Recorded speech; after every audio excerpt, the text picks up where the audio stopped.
Chapter 1560. At noon, Master Duan came to the courtyard to invite Fengjiu and Guan Shilin to the front of the courtyard for lunch. However, instead of Fengjiu, he saw Guan Shilin in the pavilion in the garden. He was slightly surprised and stepped forward to ask, "Brother Guan, what are you doing here?" Guan Shilin opened his eyes and stood up when he saw who it was. "So it's Master Duan. What brings you here? Is there something you need?" "It's like this. I wanted to invite the two of you to the front of the courtyard for lunch." "Lunch?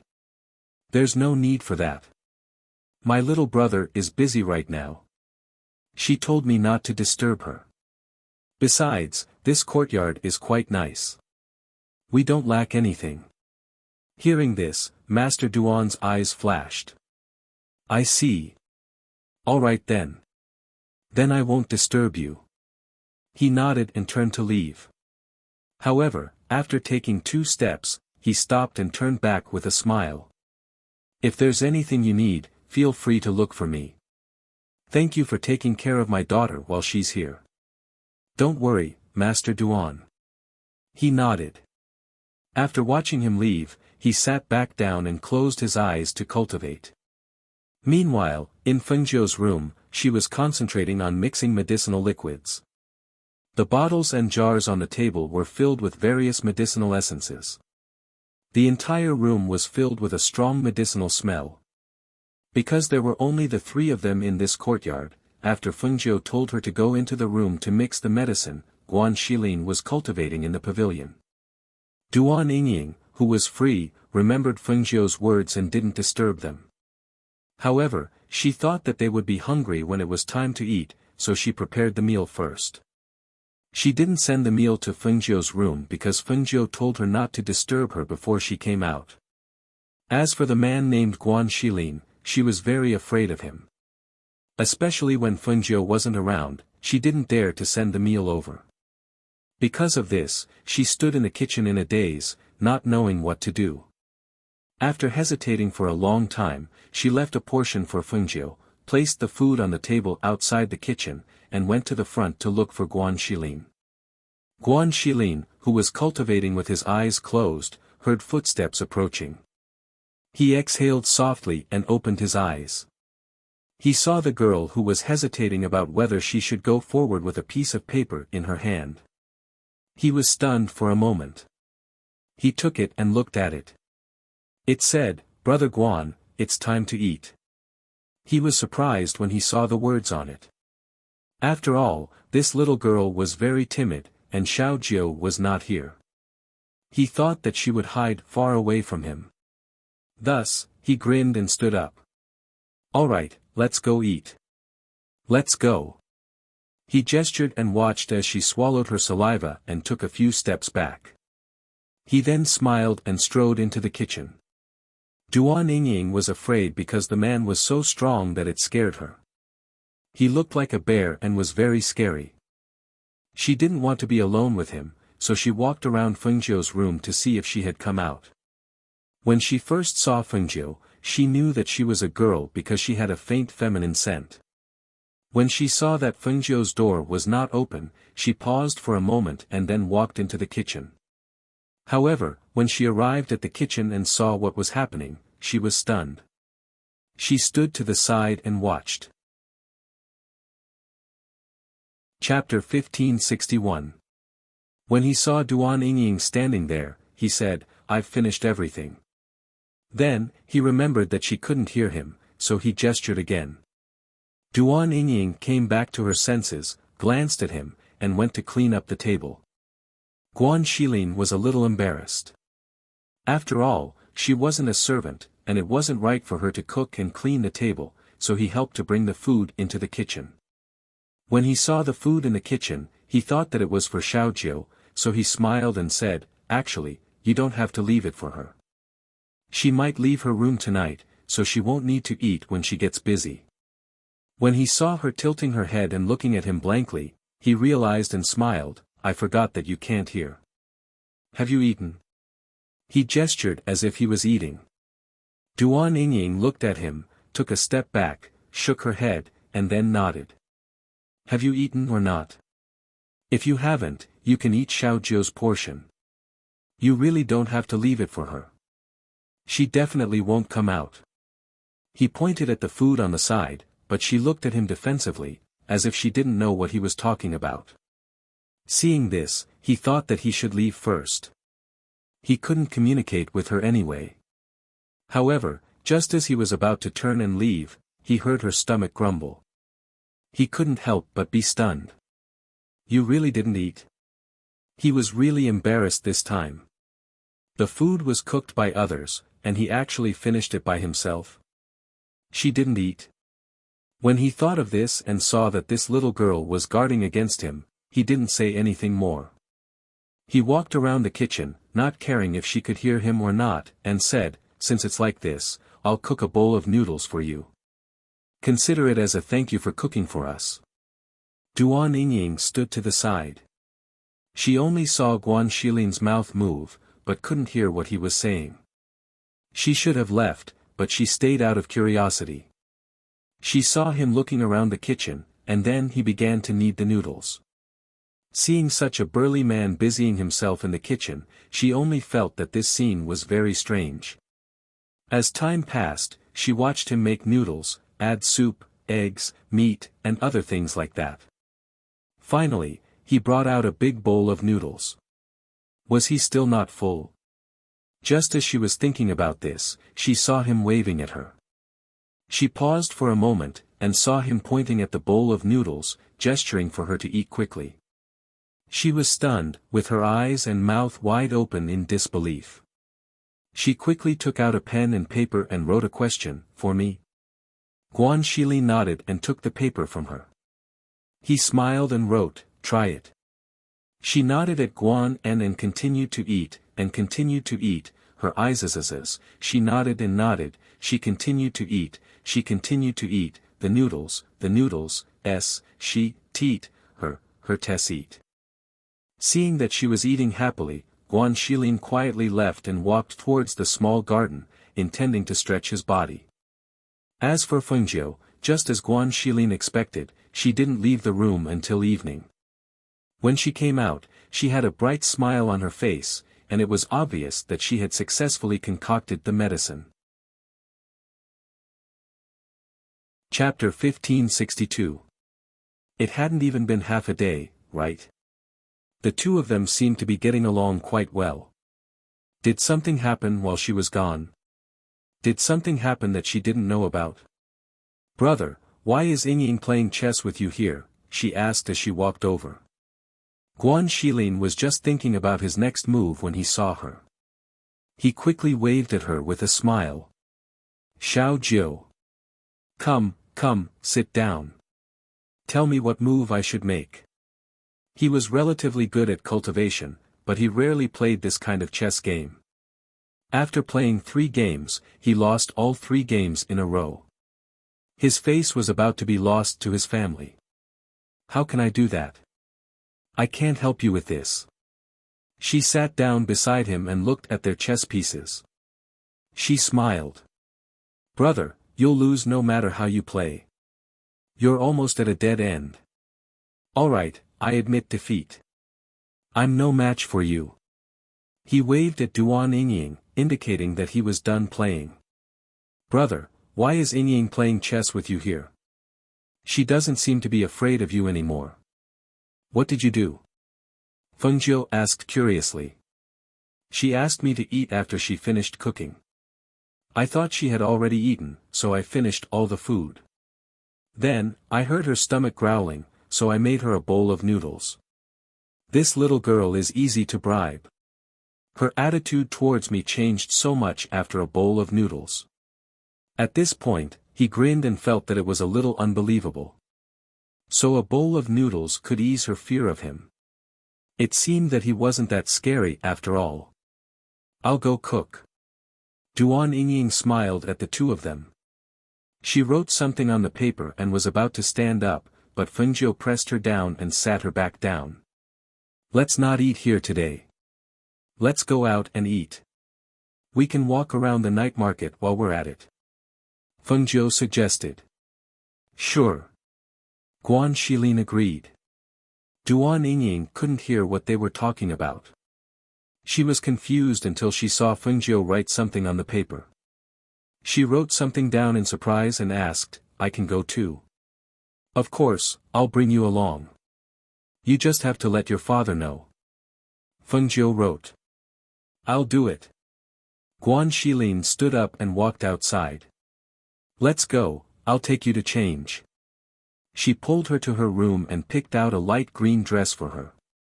After changing into a light green dress, she looked much gentler. On the other hand, the Duan family head was stunned when he heard Guan Shilin's words. "Brother Guan, you're saying that you're taking Yingying outside?" "That's right, we'll be eating out tonight. We'll probably be back later, but don't worry, City Lord, we'll definitely send Miss Duan back safely," he said in a deep voice. The Duan family's patriarch quickly nodded. All right. No problem. I'll have to trouble you with my daughter. It's my duty." He nodded and turned to leave. The city lord looked at his back view as he left. He was a little confused. Why was this pair of brothers so strange?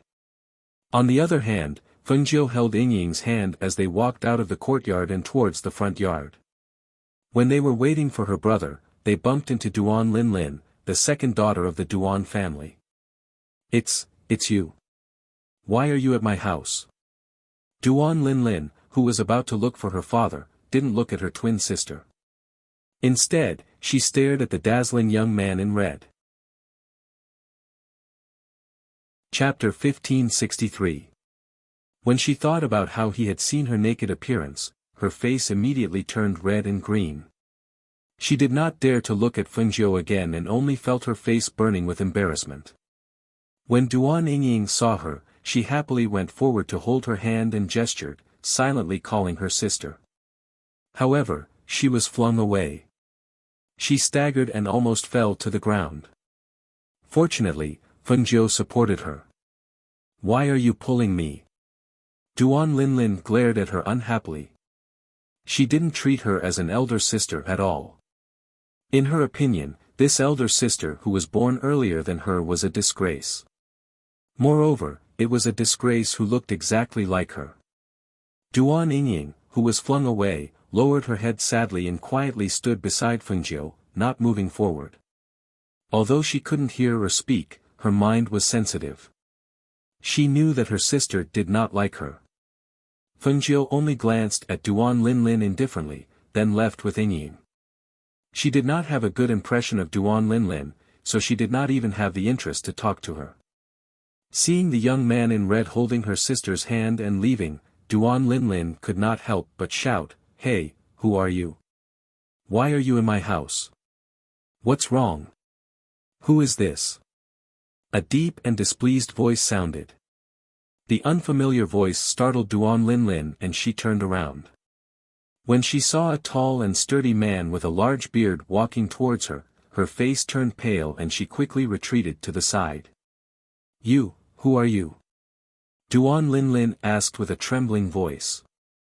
"Brother, let's go."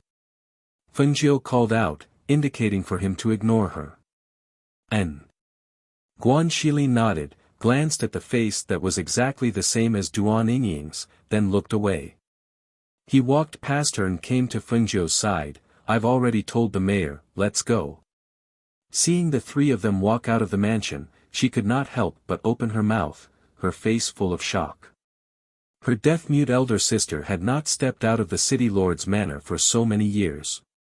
If she went out like this, would the people outside think that she was her?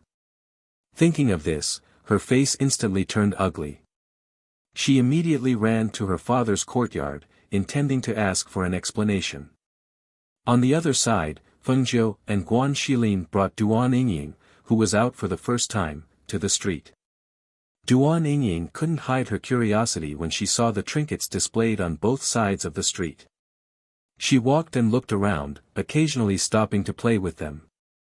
She actually bought a lot of things. Isn't that the red-clothed young master? He's a venerable with 2 sacred master emblems. I didn't expect him to come out for a stroll today. It's really a surprise to see him. Look at that woman in the middle, isn't that the city lord's daughter, Duan Linlin? She is the #1 beauty in our city. Her facial features are really outstanding, and her temperament is very gentle. She is really beautiful. But who is that bearded man? Why are you following us?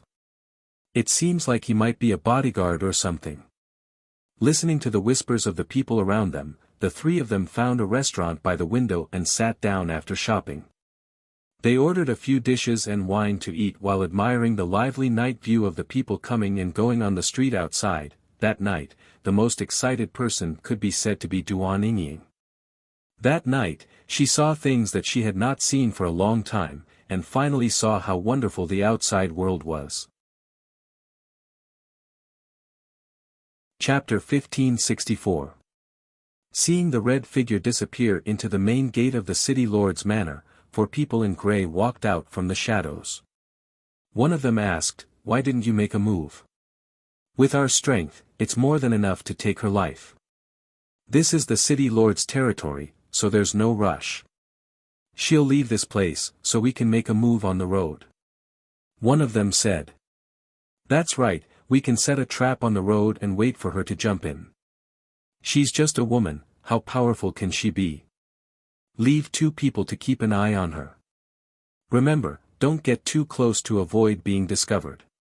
One of them said and left 2 people to keep watch, while the other 2 quietly left in the night. As for Feng Jiu and the others, the city lord was still waiting for them when they returned to the mansion. When he saw the 3 of them enter the mansion, the city lord, who had been waiting in the front yard, came to them. After glancing at his daughter, he looked at Feng Jiu and asked, "Young Master Feng, have you all eaten supper? I've asked the kitchen to prepare it for you." "Thank you, City Lord, we just ate outside and came back." Feng Jiu said and smiled apologetically, "If we knew you were waiting here, we would have come back earlier." He, it's fine, it's fine." He waved his hand and said, "Oh right, the medicine is all here." "That's good, I'll go over tomorrow morning. It's getting late, so we should go back and rest," she said and nodded before walking forward. Yingying looked at her father and smiled at him before leaving with Fengjiu. Guan Shilin laughed loudly and said to the City Lord, "City Lord, rest early." After saying that, he also left. After returning to the courtyard, the 3 of them each took a bath. Fengjiu found Guan Shilin, "Brother, I'm going to help Yingying with her acupuncture tonight. Help me guard her." "Okay, don't worry. Leave it to me," he replied and went to Yingying's room with her. Fengjiu pushed the door open and went in. She saw Yingying in her underwear waiting for her. She smiled and walked to the table to write a sentence, "Don't be nervous." Duan Yingying nodded, but she still swallowed her saliva from time to time. She couldn't help but feel nervous. Today, when they were outside, Fengjiu said that he could cure her deafness and muteness. She was stunned when she heard it. Could it be cured? Her brother had found many people to treat these people, but no one said that they could cure her. She thought that she would be like this for the rest of her life, forever unable to hear the voice of the world, unable to hear the voice of her family, unable to make a sound. She didn't dare to have extravagant hopes, but when Fengjiu said that she could cure it, she almost didn't dare to believe it. Even so, her heart still held a trace of hope. Fengjiu told her that he could cure her deafness and muteness. She only had one request, and that was to not tell anyone that her deafness and muteness was cured. She wanted her to listen to the voices around her and see the attitude of her family. She even told her that if she could find someone who didn't mind her deafness and muteness, she could give her life to him. She even told her that when her deafness and muteness were cured, she could go out more and see the scenery of other places. She didn't want to stay in this courtyard forever. She also told her that when her deafness and muteness were cured, the blocked veins in her body would be able to circulate again and she could start cultivating. Chapter 1565. Drink this medicine and lie down on the bed, Fengjiu gestured as he handed her a bottle of medicine and took out a silver needle from his space. Duan Yingying took it and drank the medicine without hesitation. She then lay down on the bed with her hands on her abdomen and looked at him nervously. Fengjiu smiled at her, took out a needle and inserted it into her fainting point, then began to perform acupuncture on her. Because the main places to perform acupuncture were the head and behind the ears, and because Yingying was nervous, he could only make her unconscious so that she wouldn't move around due to nervousness. Acupuncture on the head had to be done with the most care, as the slightest carelessness could cause a mistake. Since it was a matter of life and death, she naturally couldn't be careless. Because of this, she had her brother stand guard outside. This way, even if someone disturbed her, it wouldn't affect her acupuncture. That night, Fengjiu was treating Yingying while Guan Shilin sat cross-legged outside the room. In the main courtyard, Mayor Duan couldn't sleep because of his nervousness. Tomorrow was the day for his father's treatment. Could he really be cured? Even if Master Feng said that there was no problem, he still couldn't relax until the results were out. As for Duan Linlin, she was so annoyed that she couldn't sleep. In the evening, she went to find her father and found out that the young man in red was here to treat her grandfather. Her father also told her not to offend him. However, when she thought of what happened on the road, she couldn't pretend that nothing happened. What was even more hateful was that the young man with the surname Feng was so good to her deaf and mute sister. He even took her out to play. Why? That night, she couldn't sleep the entire night. In the middle of the night, Fengjiu came out of Yingying's room. Seeing Guan Shilin standing up, she smiled and said, "Brother, go back to sleep. How's that little girl? When will she see the results?" he asked. "When she wakes up tomorrow, if nothing unexpected happens, her hearing will gradually recover. She should be able to hear clearly in about a day or so. As for her vocal cords, she'll be able to speak when she wakes up tomorrow. However, she probably hasn't spoken for so many years, so it'll be difficult at first." Hearing this, Guan Shilin smiled and nodded, saying, "That little girl is lucky to have met a ghost doctor like you. Otherwise, she wouldn't be able to think about it in this lifetime. That's because she and I are fated. Look at the other one, although they look exactly the same, I don't have any good feelings for her." She smiled and stretched her waist and shook her hands. "I have to go back to sleep. I still have to treat that old man Duan in the morning." Guan Shilin nodded, "Go. Don't worry and sleep, I'll wake you tomorrow." "Okay, then I'll go back to my room first." She then walked into her room. Duan, Duan Linlin and Duan, Duan Duan Linlin and, Dun, Duan, Duan, Duan, Duan Duan Linlin ants. "Yingying, how are you feeling today? Is there anything different?" She smiled and asked as she came to her side. Duan Yingying looked at her and listened to her voice. Her ears buzzed as if there were some sounds, but she couldn't hear them clearly. Even so, she was overjoyed. She habitually took out a pen and paper, wanting to tell Fengjiu that she could hear some sounds. However, Fengjiu stopped her from writing and smiled at her. Chapter 1566. Duan Yingying nervously moved her lips and carefully called out, Fengjiu. When the hoarse voice carefully came out of her mouth, although the voice was hoarse and unpleasant to the ear, it still made her so excited that tears flowed out. I can speak. I can speak." Her hands tightly grasped Fengjiu's hand as she spoke with a trembling voice. She was so excited and happy that she couldn't control herself. Guan Shilin on the side laughed loudly, "This is nothing. If Xiao Jiu says that he can cure you, then he can definitely cure you." He was extremely confident in his sister's medical skills. In this world, his sister could definitely cure any illness that others couldn't. Fengjiu revealed a smile and said, "Because you haven't spoken for a long time, your voice will be hoarse. But don't worry, when you eat more nourishing food, your voice will slowly recover." Duan Yingying nodded. Her ears still couldn't hear clearly, but she could vaguely hear it. For her, this was already something she didn't dare to hope for in the past. Remember, don't speak in front of others. Calm down and cook some nourishing food to eat. Here is a bottle of medicinal liquid. Take it 3 times a day. She took out a bottle of medicinal liquid and gave it to her, then said, "We will probably be back in the evening, you don't have to wait." After that, she went out with Guan Xilin. Today, the treatment for old Master Duan was in another family's ice cellar, so they had to go out. When they reached the front yard, the Duan family's master, who had been waiting for a long time, saw Fengjiu come out and sighed in relief. He hurriedly walked up. "Young Master Feng, everything is ready. We can set off now." Fengjiu nodded and walked out with him.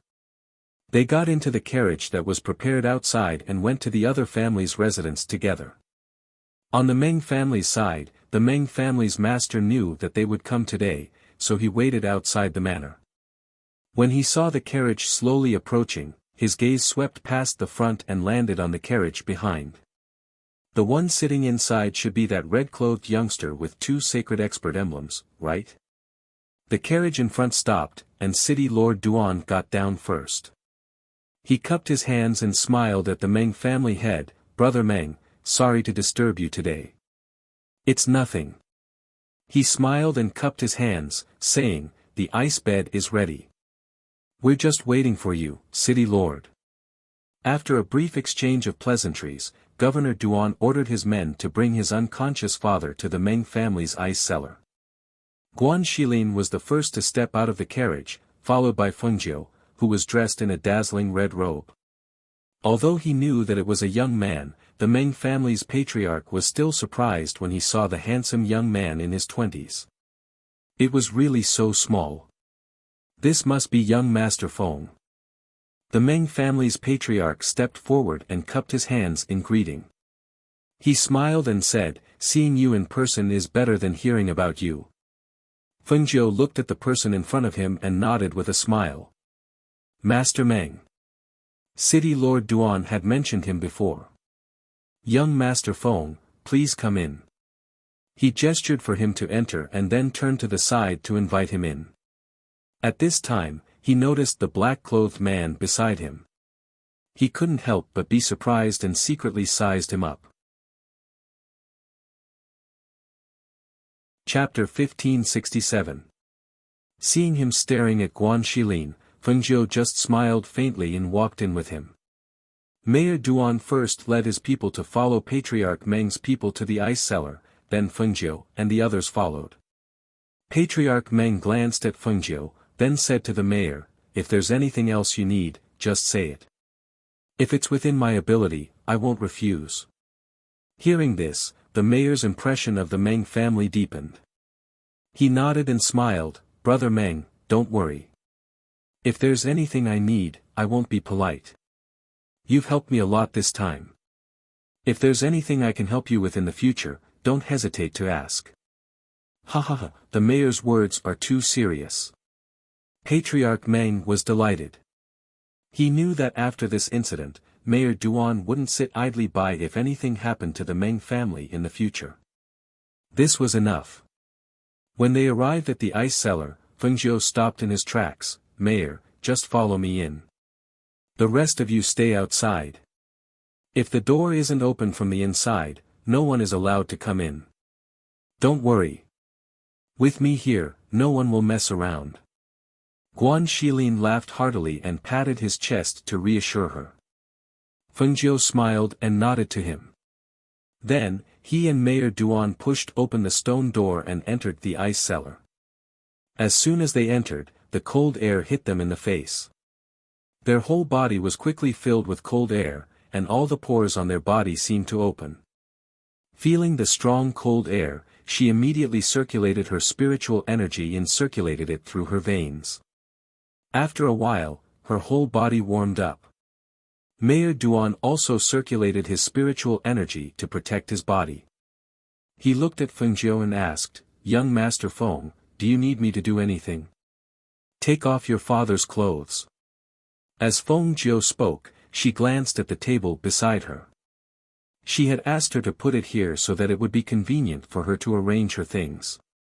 Okay. Governor Duan personally stepped forward to take off his unconscious father's clothes.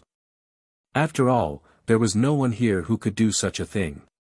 However, the closer he got to the millennium-chilling ice bed, the more bone-chilling cold he felt. Especially when he saw his half-naked father lying on the ice bed with a thin layer of ice gradually condensing on his body and face, he became even more worried. In such a cold place, he didn't have any spiritual energy to protect his body. Could his body bear it? Would there be any problems with his body? Thinking, he asked worriedly, "Young Master Feng, my father doesn't have any spiritual energy to protect his body. Is it really okay for him to lie on the millennium-chilling ice bed like this?" Feng Jiu frowned slightly, glanced at him, and said, "City Lord Duan, since you've asked me to treat your father, don't question my method. Besides, I haven't made a move yet, but if I do, I hope you won't make any noise to disturb me." As she spoke, she picked up a small knife and wiped it. She looked at him and said, "Actually, I alone am enough for this treatment. I asked you to come in because I want you to personally see how I treat your father. However, if you disturb me halfway, then this treatment will fail and your father's life will be ruined." Chapter 1568. At this moment, the dignified city lord lowered his head and apologized like a child who had done something wrong. Fengjiu did not say anything else and only said to the city lord, "First, seal your father's acupuncture points." "Okay." The city lord responded and condensed spiritual power in his fingers to seal his father's acupuncture points. Then, he retreated to the side and waited for Fengjiu's next instructions. At this moment, Feng Jiu stepped forward and inserted the silver needles into every acupoint. Then, she stretched her hand toward old Master Duan's waist as if she was looking for something. When she felt the wriggling under his skin, she inserted the silver needles between her fingers into his body. The city lord did not dare to disturb them and even his breathing became lighter. When he saw Fengjiu's silver needle pierce a wriggling worm that was as thick as a finger, he could not help but feel his heart skip a beat. He could feel that the worm that was nailed to the ground by the silver needle could not move, but it was still alive. After nailing one of the worms, he could even see the other side of the worm wriggling. Almost in an instant, the worm that was not nailed to the ground moved under his skin and flesh and then disappeared, as if it had moved to another place. At this moment, he saw Fengjiu take the spirit medicine with both hands, pluck the leaves of the spirit medicine, crush it and drip the medicine juice. Then, she poured the medicine juice into his father's mouth, nose, and ears. Finally, she injected the ice attribute contained in the 2 ice attribute crystal cores into his father's body. In an instant, he saw his father's body, which was originally covered in a thin layer of ice, quickly stiffen. The blood in his body was gradually frozen and the blood in his body could not circulate. In addition, the extremely cold 1,000-year chilling ice bed was transmitting 1,000-year chilling ice chi under his body. In almost a moment, he felt his father's breath. At this moment, his heart stopped. He wanted to go forward and stop them, but he forced himself to endure. His hands were tightly clenched into fists as he stood there. At this moment, he only felt a bone-chilling cold. It was as if he had fallen into an ice cellar. The only thing that echoed in his mind was, his father is dead. He didn't know how much time had passed, but when he saw Fengjiu use another silver needle to pierce his father's body, as if nailing something, he could only hear the sound of his own saliva swallowing and the sound of his heart beating like thunder. City Lord Duan, unseal his acupoints. Fengjiu's hands were busy. He used his spiritual power to remove the frost on Father Duan's body while using his spiritual power to protect his heart meridian. However, after she spoke, she did not see any movement from City Lord Duan. Thus, she raised her head and frowned as she shouted, "City Lord Duan. Quickly unseal your father's acupoints." Ah. Oh, yes, yes. He suddenly came back to his senses and hurriedly unsealed the acupoints that were previously sealed. After unsealing them, he saw her using the sharp knife from before to cut his father's body. Perhaps it was because the 1,000-year chilling ice bed was too cold and the person lying on it was almost frozen stiff. The moment the knife cut, he saw a small trace of blood seeping out. Then, he saw Fengjiu pull out a golden worm that was pierced by a silver needle from between the skin and flesh. When he saw the golden worm, his heart jumped violently. Only then did he realize that although his father's breathing was extremely weak, he had recovered a trace of vitality. Chapter 1569. Unlike the atmosphere in the ice cellar, Mayor Meng didn't leave. Instead, he stood outside the ice cellar and looked at the burly man at the stone door. He smiled and said, "How should I address you?" Guan Shilin, who was guarding the stone door like a guardian, glanced at him and said, "My surname is Guan." "Oh, so it's Brother Guan." Patriarch Meng nodded and said with a smile, "I see that young Master Feng trusts you a lot. Is Brother Guan one of young Master Feng's people?" Hearing this, Guan Shilin smiled. He knew that Patriarch Meng was trying to get information out of him, so he only said, "Yes, I'm sure I'm one of her people. I'm responsible for her safety." "I see." Patriarch Meng looked at him and said, "But judging from Brother Guan's aura, you don't seem like an ordinary guard. I think you must have a big background." "Ha ha ha, Patriarch Meng, you're mistaken. In fact, I'm just a mercenary who's trying to make a living. I don't have much of a background." He laughed loudly and chatted with him casually, just to pass the time. On the other side, Duan Linlin, who took advantage of the fact that Feng Jiu and the others were not in the city lord mansion, ran to Duan Yingying's courtyard. After searching everywhere, she found her sister, who looked exactly like her, was in the kitchen. Thus, she angrily walked forward and pulled her out. When she was outside, she forcefully flung her hand and flung her away. She angrily shouted, "Let me ask you, why is that young man in red living in the same courtyard as you? Don't forget that you're deaf and mute. You can't afford to offend someone like that." Duan Yingying looked at her in a daze. Hearing her sister's words, she couldn't help but lower her head and stand there helplessly. "Yes, how could I forget that you're deaf and mute? It'd be strange if you could hear me. Scolding you is a waste of time and energy." She snorted and glared at her, then turned and left. Duan Yingying raised her head and looked at her sister's angry figure leaving. She lowered her eyes and turned back to the kitchen to cook. She had never thought of comparing herself to others. Living in this courtyard, she endured loneliness alone. Even if she was unhappy, she would still smile. In the past, she had always been the only one living in this courtyard. In this family, the only one who could make her happy and make her worry was her elder brother who only came back once or twice a year. As for the others, she already knew that they all treated her as invisible and didn't like her existence, right? On the contrary, Fengjiu treated her so well even though she was just a passerby. Not only did he cure her deafness and muteness, he also taught her to see through people. Just as Guan Dage said, she was lucky. It was because of her luck that she was able to meet Fengjiu, the person who changed her life. After noon, the stone door of the Meng family's ice house finally opened from the inside. The first to walk out was Fengjiu, dressed in red. His expression was the same as before, but there was a hint of fatigue between his brows. "Done. Are you tired?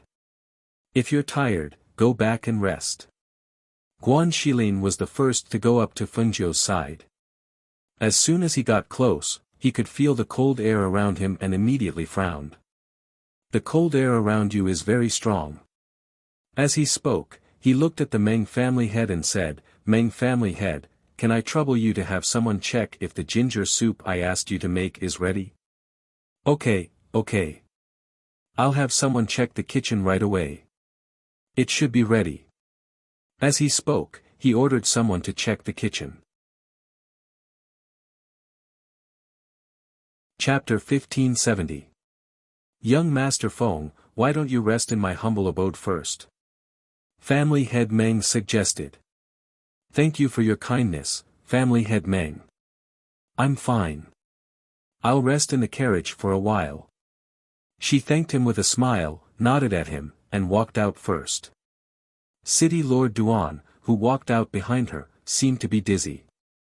After seeing this scene with his own eyes, the feelings in his heart were indescribable. After instructing people to send his father back to the City Lord mansion, he said goodbye to Family Head Meng and then went out. Family Head Meng naturally sent him off.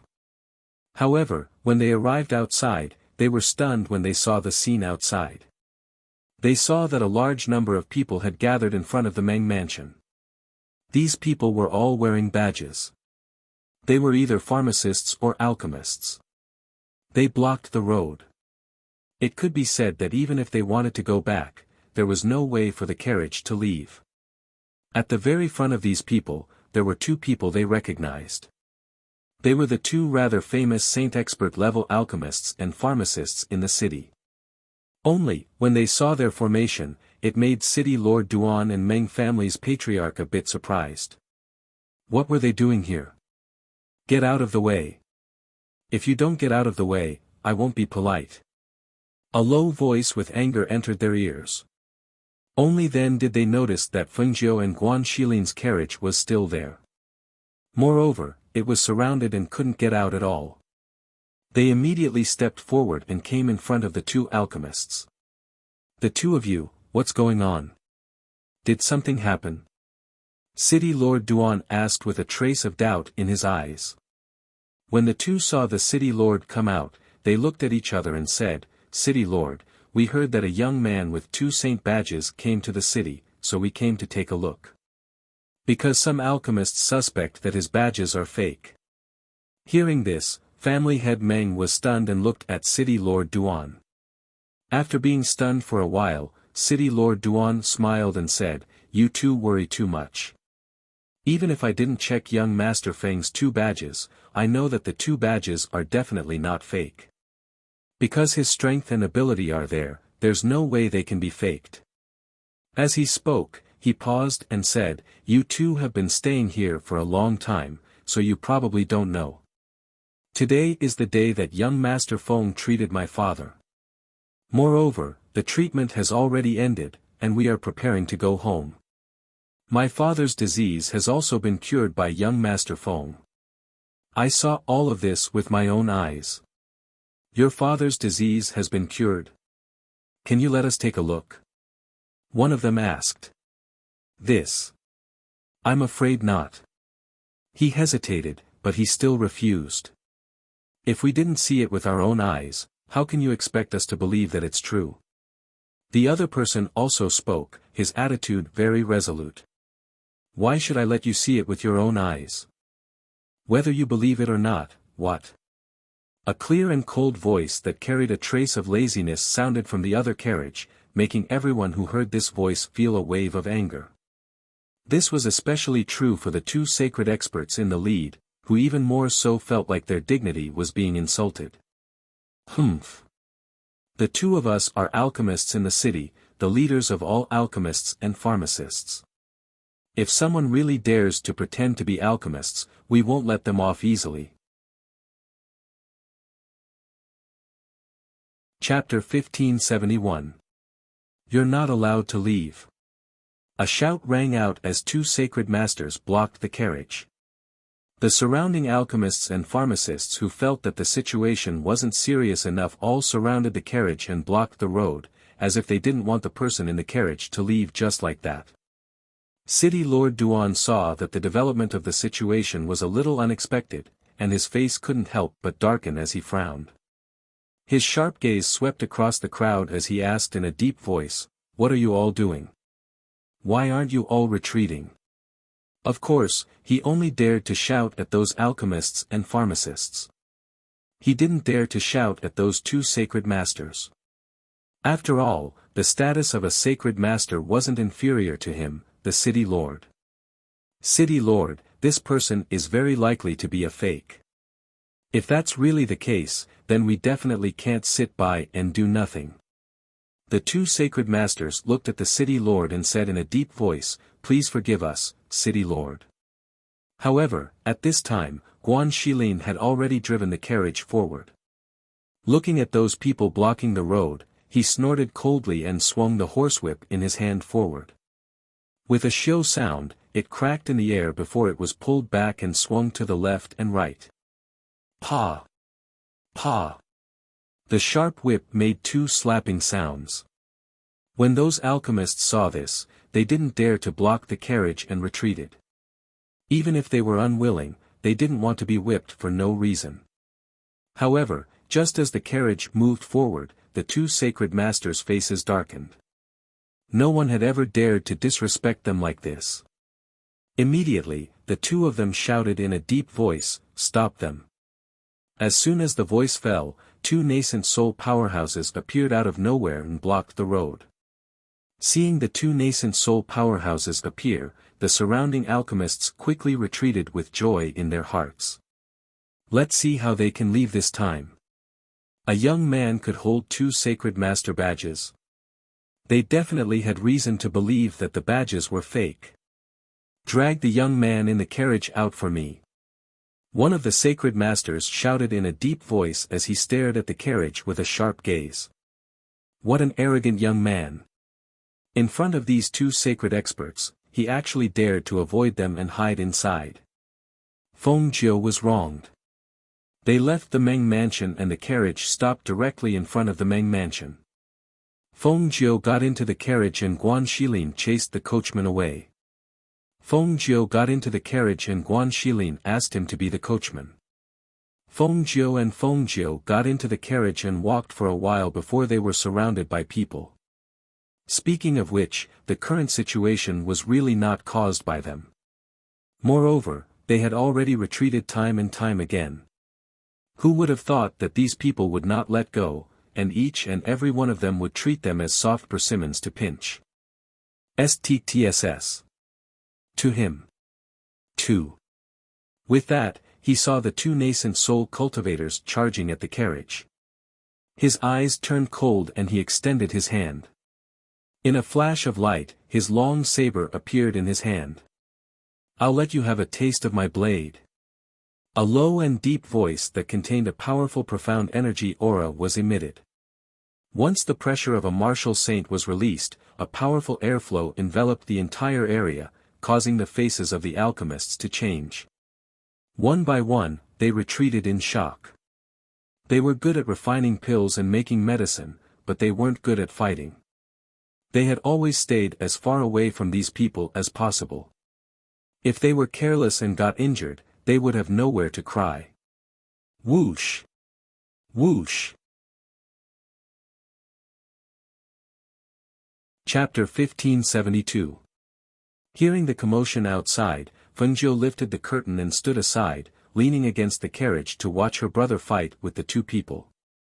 He was now a martial saint at the pinnacle, and he had experienced real combat outside, so his combat power should be stronger than her grandfather's. She hadn't seen him fight for a long time, and now she wanted to see if he could fight against two nascent soul cultivators alone. Looking outside, she saw that one of the two nascent soul cultivators was tangling with him, and the other was grabbing towards her, as if trying to pull her off the carriage. Seeing this scene, she curled her lips and glanced at the two alchemists and pharmacists wearing the Sage Master's badge. Guan Xilin waved the large saber in his hand and slashed at the side of one of the nascent soul cultivators. The nascent soul cultivator in front of him couldn't dodge in time, and his robe was cut open, and blood seeped out from the side of his waist. "Damn it! How dare you hurt me?" He was a nascent soul cultivator at the pinnacle, and in a 2-on-1 situation, he was injured by the other party. This made him so angry that he wanted to kill Guan Xilin. He immediately pulled out his long sword, and with a shake of the sword's tip, he stabbed towards Guan Xilin with a fierce murderous aura. However, after Guan Xilin swung his saber, he quickly retreated and swung his saber horizontally, blocking the other man's hand that was about to grab the carriage. The man could only feel the sharp blade coming down from above. The killing intent and the smell of blood in the air frightened him. If he hadn't instinctively retracted his hand would have fallen to the ground from the chop. Subdue him first. The two nascent soul cultivators looked at each other and said, and attacked Guan Xilin together. On the side, City Lord Duan and Family Lord Meng were stunned, and their eyes were filled with disbelief. Guan Xilin was only a martial saint at the pinnacle. Although his strength was not low, he cultivated dark force aura, so how could he be a match for a spiritual power cultivator? But he was able to calmly deal with two nascent soul cultivators by himself, and forced them to join forces. This kind of combat power really shocked them. Ice Blade. One of the nascent soul cultivators let out a roar and poured spiritual power into his sword. Sword chi flew out and condensed into an icicle in the air. The icicle shot towards the target before anyone could react. Beast Flame. The other nascent soul cultivator also shouted. After he pulled out his sword, his other hand suddenly attacked Guan Xilin. With a whoosh, a stream of spiritual energy burst out from his palm and formed a flame in the air, forming a flaming beast with its mouth wide open. It fiercely pounced on Guan Xilin as if it wanted to swallow him whole. Spiritual power cultivators could use the attributes in their bodies to attack, but profound chi cultivators could only use profound chi and martial force. Their bodies were not categorized into attributes, only strength and speed. However, there were very few mystics who could truly combine strength and speed. As a result, mystics were generally weaker than spirit cultivators. However, the scene before their eyes completely refreshed their understanding of mystics. Chapter 1573. The tip of the blade that exuded a strong stench of blood was pointed at his forehead. The distance between them was less than a finger's length. This extremely close distance caused large beads of cold sweat to appear on the nascent soul cultivator's forehead. He couldn't help but gulp and his heart began to pound. When the other nascent soul cultivator saw this scene, he couldn't help but stop. He looked at the black-robed man with a complicated gaze. It was undeniable that after this exchange, they truly admired his combat strength from the bottom of their hearts. When experts exchanged blows, their strength could be seen as soon as they made a move. This Xian cultivator's combat strength was definitely above theirs. However, when they stopped, not far away from the crowd, a few black-robed men who were standing in a corner saw the scene in front of them. The eyes of the leader moved, and he gave some instructions to the people behind him. Then, he leaped up and attacked Fengjiu in the carriage. As the sacred master commands, drag the person in the carriage out. A sudden shout sounded, startling everyone. They looked in the direction of the voice and saw several black-robed men rush out. They stepped on the shoulders of the alchemists and arrived in front of them to grab Fengjiu in the carriage. Seeing this scene and hearing those words, the two sacred masters were slightly shocked. They looked at each other, but didn't say anything. They both thought that they were on the other side, but they didn't expect that someone was using their name to cause trouble. On the contrary, when they saw those people come out, they snorted heavily and shouted, "That's right. Drag him out. This brat is too arrogant. We must teach him a lesson today." If the two of them, sacred masters, suffered a loss of face at the hands of this youth, how could they face others in the future? Moreover, this youth's two sacred master badges were definitely fake. How could they, as sacred masters, let such a person go? Kering Ling frowned. He had already shown mercy, but these people still wanted to come again. The two of you, please tell them to stop. They can't. Before the city lord could finish speaking, he was stunned by the scene in front of him. Although the several black-clothed men made the action of pulling people out of the carriage, in the next moment, they held a long sword in their hands and with bloodthirsty ferocity, they stabbed towards Fengjiu in the carriage. Seeing this scene, he was so shocked that his heart jumped. He immediately shouted, "Stop!" His figure had already rushed out, trying to stop that person's assassination. At this time, the others also realized that something was wrong. After the Meng family's master recovered from his shock, he quickly stepped forward to help. He stopped one of the black-robed men and shouted in a deep voice, "Who are you? How dare you try to assassinate me in front of my residence?" Clang! The sound of swords clashing against swords filled the air with a sharp killing intent. When the alchemists and pharmacists saw the black-robed men's killing moves, they couldn't help but turn pale and retreat in all directions.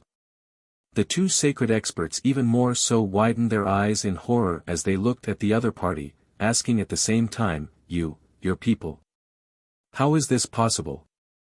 The two of them spoke at the same time. They shook their heads vigorously and even took a step back. "I thought it was your men." When they heard this, the two's faces turned pale. They knew that the situation was bad. Even if they wanted to teach that youth a lesson, they didn't think that if that youth died here, the two of them wouldn't be able to escape responsibility. Chapter 1574. Guan Shilin sensed a bloodthirsty murderous aura emanating from them when he saw them draw their swords and stab his sister with murderous intent. He was very familiar with this kind of bloodthirsty murderous aura, but he didn't expect to see it here. Without much thought, he changed the direction of the saber in his hand and slashed at one of the black-robed men. "Your opponent is here." Whoosh! The sharp energy of the saber shot out, creating a terrifying airflow in the air. The black-robed man in front couldn't dodge in time, or perhaps he didn't expect Guan Shilin's speed to be so fast. When he turned around, all he saw was the saber slashing down at him. Hiss! A shrill scream, accompanied by a strong smell of blood, spread in the air.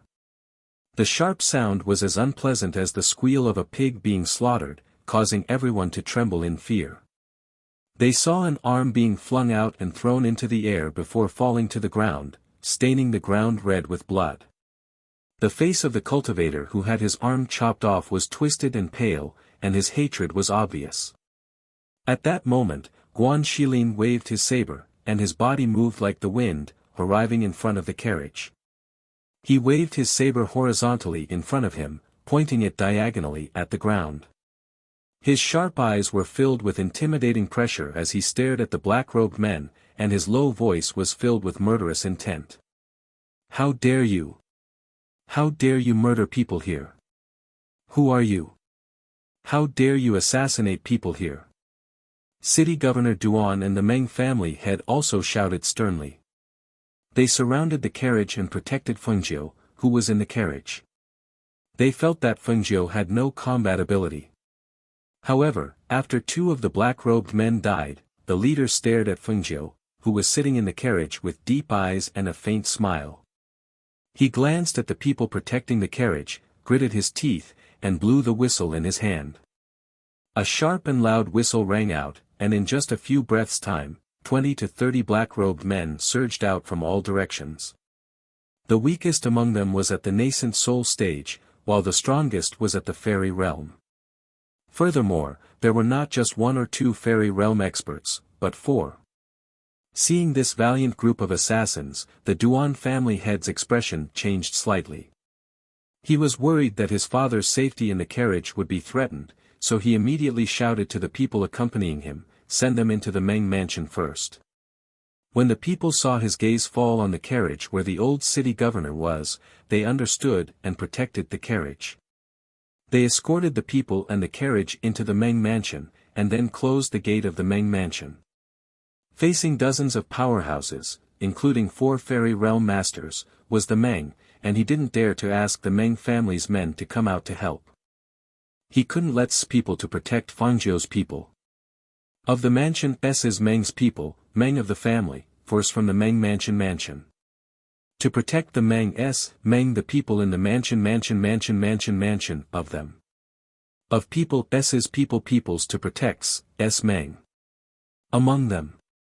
After all, his relationship with the Meng family was not that deep, and there was no relationship of mutual benefit that he had to protect him.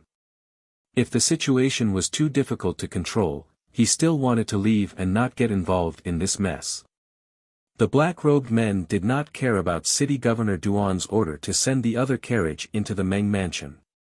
Their target was the red-robed youth sitting in the carriage, Fengjiu. Their mission was to take his life. Chapter 1575. Hearing this, Mayor Duan and family head Meng looked at each other and their hearts skipped a beat. These people were all dressed in black, so it was impossible to tell which force they were from. However, their strength, especially the strength of dozens of people, was enough to make them wary.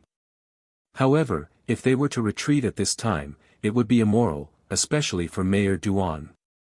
Fengjiu had just cured his father. If he were to leave him alone and watch him get killed, he would be criticized. After weighing the pros and cons in his heart, Mayor Duan said loudly, "You'd better leave quickly. Otherwise, don't blame us for being impolite." Ha ha ha ha. Good. I'd like to see what ability you have to protect her. One of the leaders raised his head and laughed. He raised his hand and made a gesture. The dozens of black-clothed people around him rushed forward and attacked the carriage. Kill! Kill! Kill! Kill! Fierce shouts containing monstrous killing intent came out from the mouths of the men in black. They no longer concealed their auras. The killing intent and the smell of blood on the men in black were even more terrifying. The surrounding people seemed to be shocked. They didn't even dare to breathe loudly and quickly retreated. In the face of such a situation, Guan Xilin was as calm as ever as he brandished his saber to meet the enemy. His gaze swept past the nascent soul cultivators and landed on the leaders. His eyes moved slightly as he knew that if he wanted to defeat the enemy, he would have to kill the leaders first. Therefore, when he saw those people rushing forward, he aimed his saber at one of the fairy realm cultivators. As for his sister, he believed that these people could not hurt her. Whoosh! Whoosh! His figure moved and the aura of his saber rang out sharply. Guan Xilin rushed into the midst of the black-clothed people alone and slashed with his saber. Every strike of his saber brought about a strong and fierce airflow. Clang! Crack! The sound of saber and sword colliding rang out. The swords in the black-clothed people's hands broke after a cracking sound.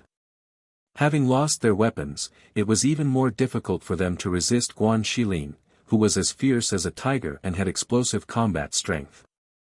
One by one, the corpses fell to the ground. Thick blood permeated the air, and the visible broken limbs made people tremble in fear. Once again, they were shocked by Guan Xilin's fighting strength. The morale of Mayor Duan and the Meng family's patriarch was greatly boosted when they saw this. With the addition of some people from their families, the situation quickly turned around. At this moment, Fengjiu, who was in the carriage, saw that two of the four fairy realm powerhouses were about to attack Guan Xilin from behind. She turned her palm, and two silver needles with spiritual power shot out from her hand. Swoosh! The two fairy realm experts, who were about to launch a sneak attack, heard the faint noise behind them, and when they turned around to take a look, they waved their sleeves and blocked the two silver needles. At the same time, their sinister gazes swept past the crowd and glared at the red-clothed youth in the carriage. This time, the two of them tacitly attacked at the same time. They no longer paid attention to the bystanders and directly attacked the red-clothed youth. A palm strike struck out and split the carriage in half. Bang! Boom! The carriage fell to the ground. When Mayor Duan and the Meng family's patriarch heard the noise, their hearts tightened. When they turned around, they saw the two fairy realm powerhouses standing in front of the broken pieces of the carriage. Fengjiu, who had been sitting in the carriage, was nowhere to be found. Chapter 1576. Are you looking for me? Are you here? When the voice reached their ears, three of them quickly turned around. However, when they saw that Fengjiu was actually standing behind them, and her hand was gripping the throat of one of the fairy realm experts, she twisted the hand that was gripping the throat of the fairy realm expert when she saw them turn around. Crack. With a cracking sound, the eyes of the fairy realm expert, who had been gripped by the throat and could not make a sound, widened in horror, and his body fell straight to the ground.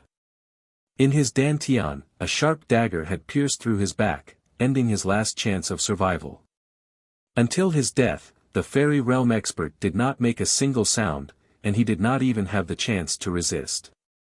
Seeing this scene, the hearts of the three people were overwhelmed with shock. It was as if a sudden clap of thunder had risen from the ground, causing their minds to be greatly shaken. However, before they could recover from their shock, they felt a murderous aura assaulting their faces. A bone-chilling aura of death enveloped them. It was only when the pain spread throughout their bodies that they instinctively reacted. However, at this time, blood had already seeped out of their necks. As they touched the blood on their necks, the three of them did not doubt that if they had retreated a little later, their throats would have been slit. "Didn't you want to find me? I'm right here." Fengjiu twisted the dagger in her hand, and her clear eyes narrowed as she stared at them. "You'd better escape before I kill you. Otherwise, if you fall into my hands, I have plenty of ways to make you suffer a fate worse than death." As soon as she finished speaking, she took advantage of the fact that they were still in a daze, and her red figure once again rushed toward them. It was also at this time that the three people, who had come back to their senses, gritted their teeth and shouted sternly, "Kill her." The pressure of the fairy realm experts instantly filled the air, and the airflow that was released from their bodies formed a whirlpool that surrounded Fengjiu. The airflow surged and swept up the sand and stones on the ground, isolating her from the rest of the people. The three fairy realm experts entered the whirlpool together to kill Fengjiu. The murderous aura that covered the sky spread out from the whirlpool, and the people outside could not see what was happening inside. They could only hear the sound of swords clashing against each other from time to time. After a few screams, two of the fairy realm experts were ejected from the whirlpool and fell heavily to the ground. At this time, the airflow of the whirlpool dissipated, and the last fairy realm expert fell from the sky, clutching his wound, and retreated. Fengjiu, too, had a few wounds on her body, but blood stained her clothes, and no one could tell. At this time, Guan Xilin, who had dealt with most of the nascent soul cultivators, strode over to Fengjiu's side. When he saw that she had a few wounds on her body, his gaze turned cold, and a murderous aura burst out from his body. He waved his large blade and slashed at the two fairy realm experts who had fallen to the ground and had yet to stand up. With a wave of his saber filled with bloodthirsty killing intent, he ruthlessly cut the two men into two halves. Two mournful screams filled with unwillingness rang out, accompanied by the gasps of the surrounding people in the air. Fresh blood stained the ground, and the bloodthirsty killing caused everyone to tremble in fear. They all retreated a few steps, not daring to move forward. When he saw this scene, the only surviving fairy realm expert gritted his teeth and shouted, "Let's go." Even if he was unwilling, he could not stay any longer. Otherwise, he would be completely annihilated. Chapter 1577. Seeing that they had retreated, Guan Xilin wanted to get rid of them, but Fengjiu stopped him. "Brother, don't chase after them." She looked deeply at the black-robed men who had fled with injuries. There were only a dozen of them left, and they had suffered heavy losses this time. They probably wouldn't cause trouble for her in the near future. However, who had sent these assassins? Had she offended anyone here? As soon as she thought of this, a figure appeared in her mind, but she wasn't sure. "Young Master Feng, you're injured. Are you alright?" Mayor Duan stepped forward and asked. Although he didn't know how Fengjiu had fought with the fairy realm masters alone, it was obvious that Fengjiu had the upper hand. He was shocked and astonished. He had thought that she was only good at medicine, but he didn't expect her to be so powerful. Moreover, she was a master at the peak of the nascent soul realm. She hadn't reached the fairy realm, but she could fight with those at the initial stage of the fairy realm. Her fighting power was undoubtedly terrifying. "I'm fine." She glanced at the wounds on her body. It's just a small injury. She looked at Mayor Duan and the Meng family head and said apologetically, I'm sorry to have troubled you. Young Master Feng, you're too kind. We didn't help much, the two hurriedly said. Let's go back first. Bandage your wounds, Guan Shilin said from the side. He then said to Mayor Duan, Mayor, I'll take her back to the mansion first. Okay. I'll send someone to escort you. As soon as the mayor said this, Guan Shilin waved his hand to stop him. There's no need. I'll protect her. With that, he left with Fengjiu. The mayor and the Meng family head watched as he carried the blood-dripping broadsword and escorted Fengjiu away. They couldn't help but look at the corpses of the two fairy realm masters, who had been cut in half at the waist. Looking at the bloody scene, the two of them swallowed their saliva at the same time. That's right, with him protecting her and Fengjiu's abnormally strong fighting strength, why would they need to protect her? After Fengjiu and Guan Shilin left, the head of the Duan family sent his father back to his residence after leaving some people to deal with the corpse. As for the two sacred experts who had previously caused trouble for Fengjiu, they had long since hidden themselves, not daring to show their faces. As for the other alchemists and pharmacists, there was even less of a need to talk about them. After the assassination attempt, they only wanted to avoid being investigated. How could they care about anything else?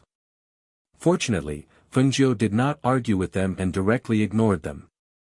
When City Lord Duan saw this, he even more so wouldn't purposely mention it. After all, those two were also sacred experts, so no matter what, he had to leave them some face. They watched as everyone left and the corpses on the ground were cleaned up. However, the blood-stained ground and the smell of blood that permeated the air still lingered in their nostrils. It didn't disperse for a long time, and they couldn't calm down either. When they returned to the mayor's residence, Guan Shilin directly sent Fengjiu back to her room and asked her to take off her outer clothes to check her wound. When her red outer clothes were taken off, Guan Shilin's eyes narrowed when he saw the blood-stained scene. Why is there so much blood? Because it was originally a red dress, he thought it was just a small wound. He didn't expect there to be so much blood. Chapter 1578. Lean against the bed and don't move around. I'll apply medicine and bandage your wounds. He said in a low voice as he took out some medicine to stop the bleeding, but she stopped him. Brother, it's okay. You go out first. I'll heal myself. She said softly as she sat cross-legged on the bed. She took out a pill from her space and swallowed it. Hearing this, he frowned. How are you going to heal yourself when you're injured like this? You have to apply medicine immediately. Otherwise, I'll call that little girl over to apply medicine for you. He thought that she was too embarrassed to let him apply medicine for her shoulder, so he got up and walked out, intending to call Duan Yingying over. Fengjiu stopped him and shook his head. No, I have a technique that can heal wounds on its own. No medicine can heal faster than this technique. You don't have to busy yourself. Just stand guard outside and don't let anyone disturb me. Guan Shilin didn't quite believe her, but since she said so, he didn't ask any more questions. He just replied, okay. Call me if you need anything. I'll be outside. After giving his instructions, he left the room and stood guard outside. When Duan Yingying heard that Fengjiu and the others had returned, she also came to Fengjiu's room. Seeing Guan Shilin standing guard by the door and covered in blood, she couldn't help but turn pale. She asked worriedly, Brother Guan, why are you covered in blood? Where's Fengjiu? Although she drank the medicine that Fengjiu gave her, her voice was still a little hoarse and dry. Even so, her voice was still clear and audible. Guan Shilin glanced at her and said, We ran into some trouble outside and killed a few people. But she's injured and is now healing. You should go back to your room first. Is Fengjiu okay? Is he okay? She asked worriedly. He's fine. Don't worry. Although he said so, he clenched his fists when he thought of her white underwear being dyed red. Who wanted to kill her? They had even sent out so many strong cultivators. It looked like they were determined to kill her. This person dared to make a move on his sister, he would definitely not let him off. Duan Yingying was about to say something when she heard footsteps approaching. At that moment, Guan Shilin also turned around to look, so she did the same. She saw her father and younger sister hurrying over. When she saw them, she bit her lower lip and stood quietly with her head lowered. "Brother Guan, is young Master Feng seriously injured? Do you want the doctors in the manor to come over and take a look?" City Lord Duan asked. "Why are you standing outside when he's injured? Don't you need me to bandage it? Are you a blockhead? You're just standing there like a fool." Duan Linlin scolded Guan Shilin rudely. She was about to push the door open, but before she could take 2 steps, someone grabbed her collar and threw her out. "Scram!" Guan Shilin shouted coldly with a dark face. His voice was like thunder that hit Duan Linlin's heart, making her feel ashamed and angry. "How dare you treat me like this? I'm the daughter of the city lord.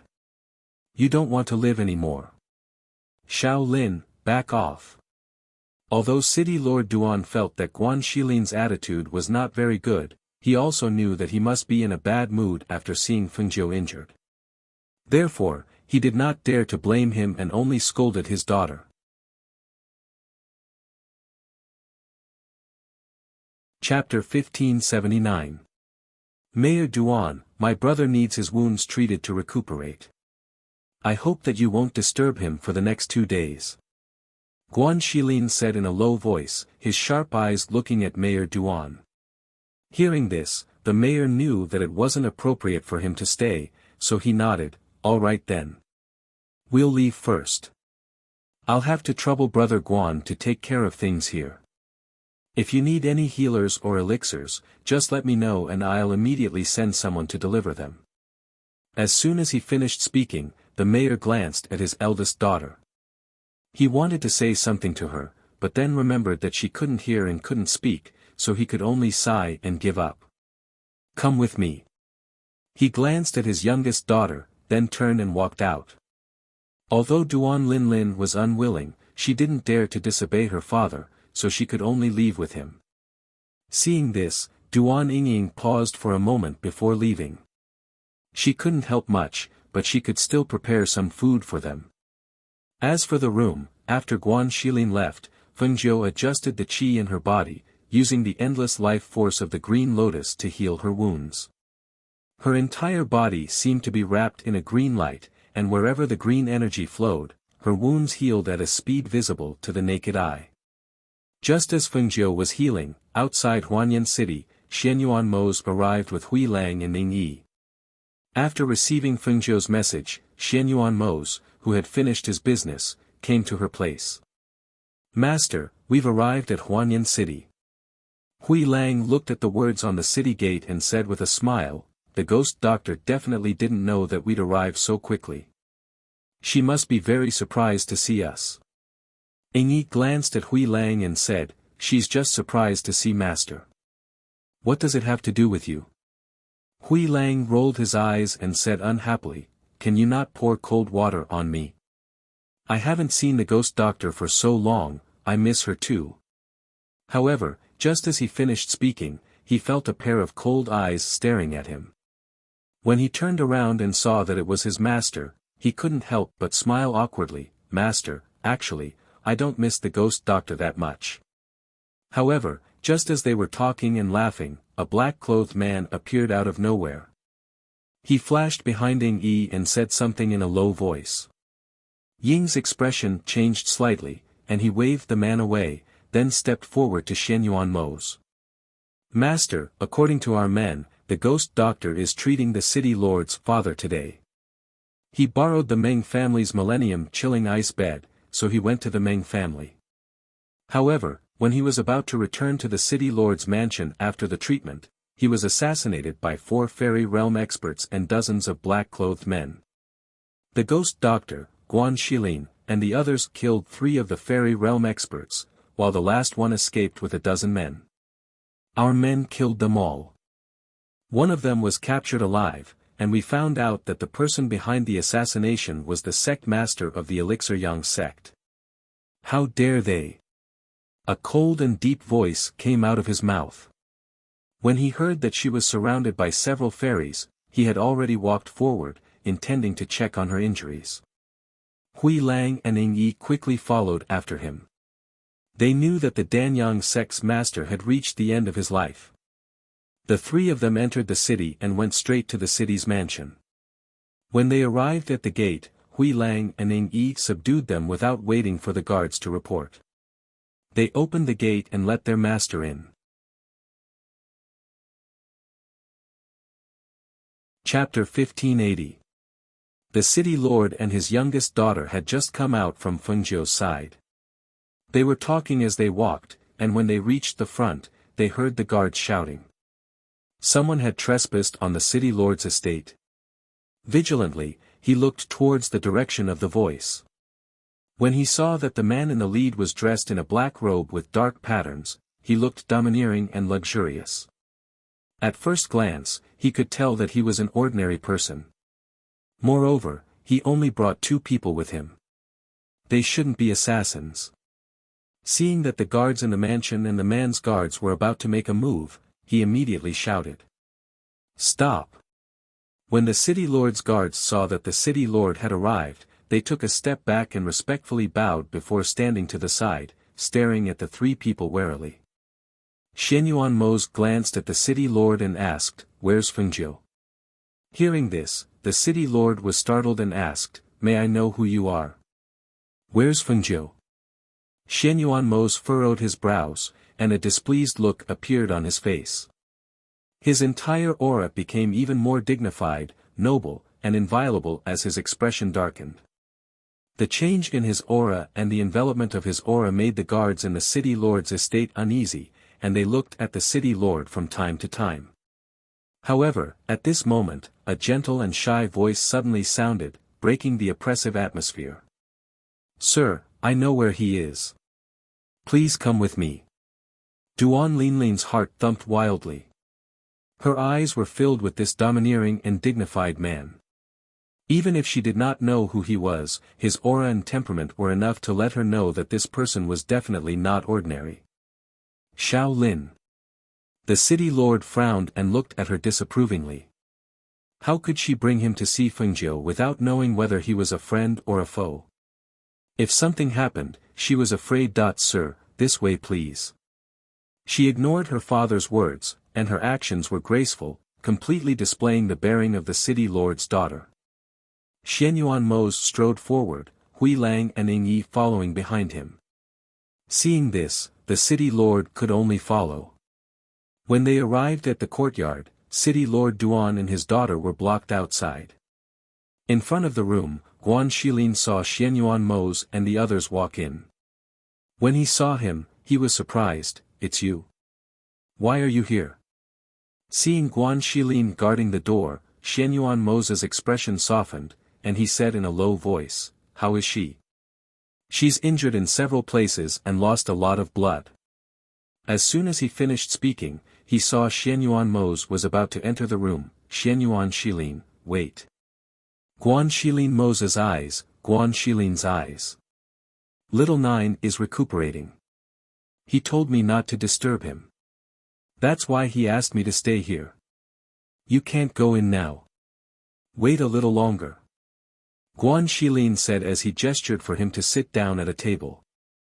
Hearing this, Xianyuan Mose only paused for a moment, then sat down at the table and said, "My men said that the Danyang sect leader hired assassins.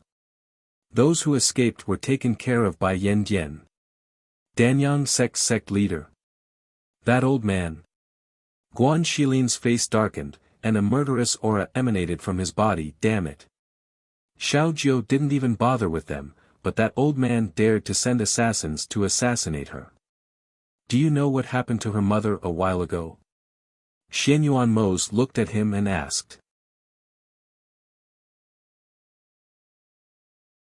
Chapter 1581. Xianyuan Mose did not say anything and only listened quietly. He already knew about this. It was precisely because he knew that she was going to Heaven Mountain that he quickly rushed over to accompany her. The two of them sat at the stone table outside the room and waited for Fengjiu to come out. Duan Linlin, who had been outside the courtyard and was unwilling to leave, stared at the courtyard with infatuation. "Father, who do you think that man in black robes is?" It was the first time she had seen such a domineering man. His entire body was filled with endless charm. She really did not know where he came from. Hearing this, City Lord Duan frowned. "Shaolin, put away those thoughts that you shouldn't have. That kind of person is not someone you should provoke." "Father, am I that ugly? I'm the #1 beauty in the city." Speaking of this, she raised her chin proudly and complacently. She was born into a good family and had outstanding beauty. Her cultivation was also not bad among her peers. Furthermore, her father was the city lord of Heaven Mountain City. In terms of birth and personal strength, she felt that the average person was not worthy of her. However, if it was a man like this, City Lord Duan looked at her and felt a faint sense of unease. He was not as innocent as his daughter. From what he had seen of the world, he knew that he should stay as far away from this man as possible. This was because his entire body was filled with an intimidating pressure and the domineering aura of a king. Such a person was definitely not someone they could provoke. In order to prevent his daughter from causing irreparable trouble and implicating the family, he raised his hand and directly knocked her out. "Men, send the young miss back to the courtyard. Without my orders, don't let her out." Two shadow guards rushed out and respectfully replied, "Yes, sir." Then, they took him away. Not long after, City Lord Duan also turned and left. However, he ordered the steward to send some supplements and other things. It was not until evening when the sky gradually darkened that Fengjiu slowly exhaled and opened her eyes. Using the green lotus in her body to heal her injuries, whether internal or external, they had all recovered very quickly. This made her even more curious. With such a treasure, why did that old man give this green lotus to her? Such an item was something that people would fight over. Seeing that her wounds had healed and the energy she had lost had been restored, she stood up, put on her coat, and went outside to open the door. "Brother, help me get someone to send some hot water over." Before she could finish speaking, she saw Xianyuan Mose standing outside. When she saw him, she smiled and walked up to him. "Why are you here? When did you arrive?" Xianyuan Mose's eyes darkened, especially when he smelled the strong smell of blood coming from her body. He frowned and asked, "How are your injuries?" "I'm fine now," she said with a smile. Then, she saw her brother stand up from the table with a smile. "You two have a good chat. I'll get the people outside to prepare the water." With that, he walked out, leaving the two of them alone. Xianyuan Mose brought her back to the room and went to take off her coat. When he took off her coat and saw the blood stains on her white undergarment, a trace of hostility flashed across his eyes. Daring to let his woman bleed so much. This time, it was useless to protect the Danyang sect master. He must take his life. Chapter 1582. I've recovered. Fengjiu smiled, "Didn't I tell you before? I have the chaotic green lotus in my body. It has the miraculous effect of regenerating muscles and promoting blood circulation. Naturally, healing is a piece of cake." Hearing this, Xianyuan Mose's expression improved. "It's good that you're fine." Not long after, someone came in with hot water. Xianyuan Mose said, "Go take a hot bath. I'll wait for you outside." "Okay." Fengjiu replied. After he left, he closed the door and took a bath to wash away the smell of blood. Outside, seeing their master sitting at the stone table, Hui Lang and Ing Yi looked at each other. Hui Lang walked up. "Master, is the ghost doctor all right?" "N." He replied and took a sip of the tea. It's good that you're all right, it's good that you're all right. Grey Wolf let out a sigh of relief. If the ghost doctor was seriously injured, their master's face would be dark and they would be on tenterhooks. Duan Yingying, who was busy in the kitchen, came to Fengjiu's room in the courtyard, but before she could get close, she was stopped by Ying Yi. At this time, Guan Shilin walked over and said, "She's called Duan Yingying. She's Mayor Duan's eldest daughter. She's a twin sister with the little one from before." As he spoke, he paused and looked at Duan Yingying, who had her head lowered. He smiled and said, "I don't know how this little girl caught Xiao Jiu's eye. She's been cooking our meals for the past 2 days. She's pretty good at it." Hearing this, Ying Yi didn't stop Guan Shilin and let him bring her in. When they arrived at the stone table and saw the 2 dishes on it, Guan Shilin said to Hui Lang, "Go and help her bring some food. See if it's enough. If it's not enough, let the people outside send more in." "No problem." Hui Lang replied and patted Duan Yingying's shoulder. "Little girl, let's go." Unexpectedly, this pat scared Duan Yingying so much that her face turned pale and she retreated in panic. "This girl is very timid. Don't scare her." Guan Shilin continued, "She used to be deaf and mute, but Xiao Jiu cured her, but she hasn't fully recovered yet."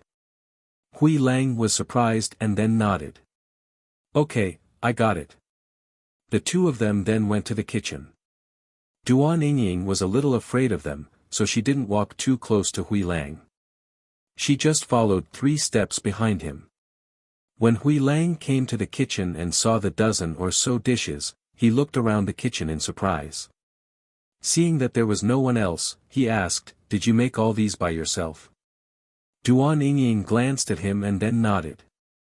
She whispered, "I knew there would be guests, so I made more." She didn't go to the front, but she knew that Fengjiu's people had come, so she went back to the kitchen to make more. "I couldn't tell," Hui Lang said with a smile. He picked up his chopsticks and secretly tasted the food, nodding from time to time. It tastes really good." Hearing this, Duan Yingying smiled happily. She liked to cook, so she was happy to see other people like to eat the food she made. The 2 of them carried the dishes to the front and found that one table couldn't fit all of them, so they moved another table and put it together. When the dozen or so dishes were placed on the table, Fengjiu happened to come out of the room.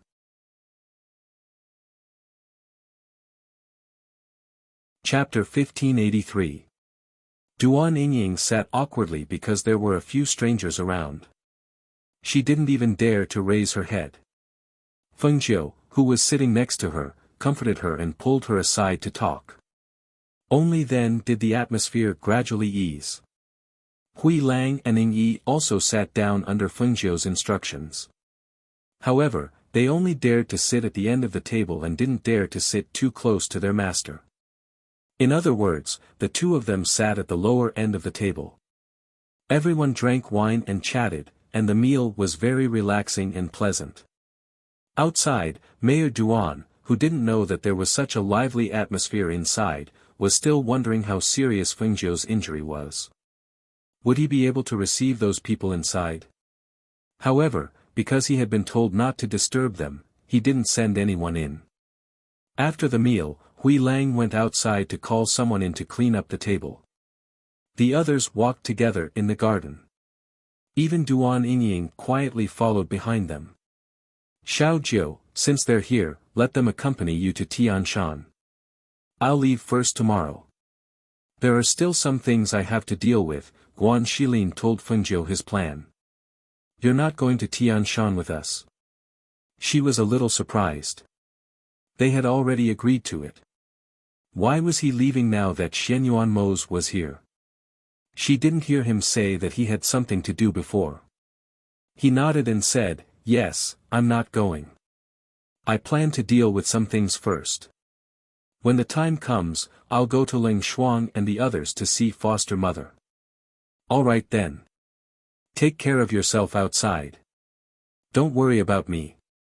I'm a man who has experienced many things. I don't care about ordinary dangers. Guan Shilin laughed heartily. He looked at Xianyuan Mose and said, I'll have to trouble you to take care of my sister. Xianyuan Mose glanced at him and nodded. Then let's leave tomorrow. Fengjiu said to Xianyuan Mose. When they arrived at the garden in the courtyard, she stopped and looked at a stalk of spiritual medicine. That's it. I'll go and pick it first. We'll leave at dawn tomorrow. This way, we won't alert anyone. She walked inside and shouted to Duan Yingying behind her, Yingying, lend me your little shovel. Hearing Fengjiu's words, Duan Yingying took out a small shovel from her space and handed it to Fengjiu, then stood aside and watched. She knew that she had come here for this stock of spiritual medicine, saying that it was her reward for curing her grandfather. Watching her dig out the spiritual herb and transplant it into her space, Mo Tiange was a little startled. Won't the spiritual herb die if you do this? Normally, space could only store inanimate objects, and spiritual herbs were no exception. Even if she moved the soil inside, she was afraid that it wouldn't survive. It won't. Fengjiu smiled and handed the small iron shovel back to her. We're leaving tomorrow, so we won't say goodbye to your father. If he asks about it, you can tell him that I was the one who dug out the elixir. Okay. Duan Yingying nodded. She was a little reluctant to part with her. Will you come again in the future? Fengjiu smiled and shook her head. I don't think so. The place I'm going to is not here. Didn't I give you 2 books? Remember to practice hard. It'll be good for you to learn.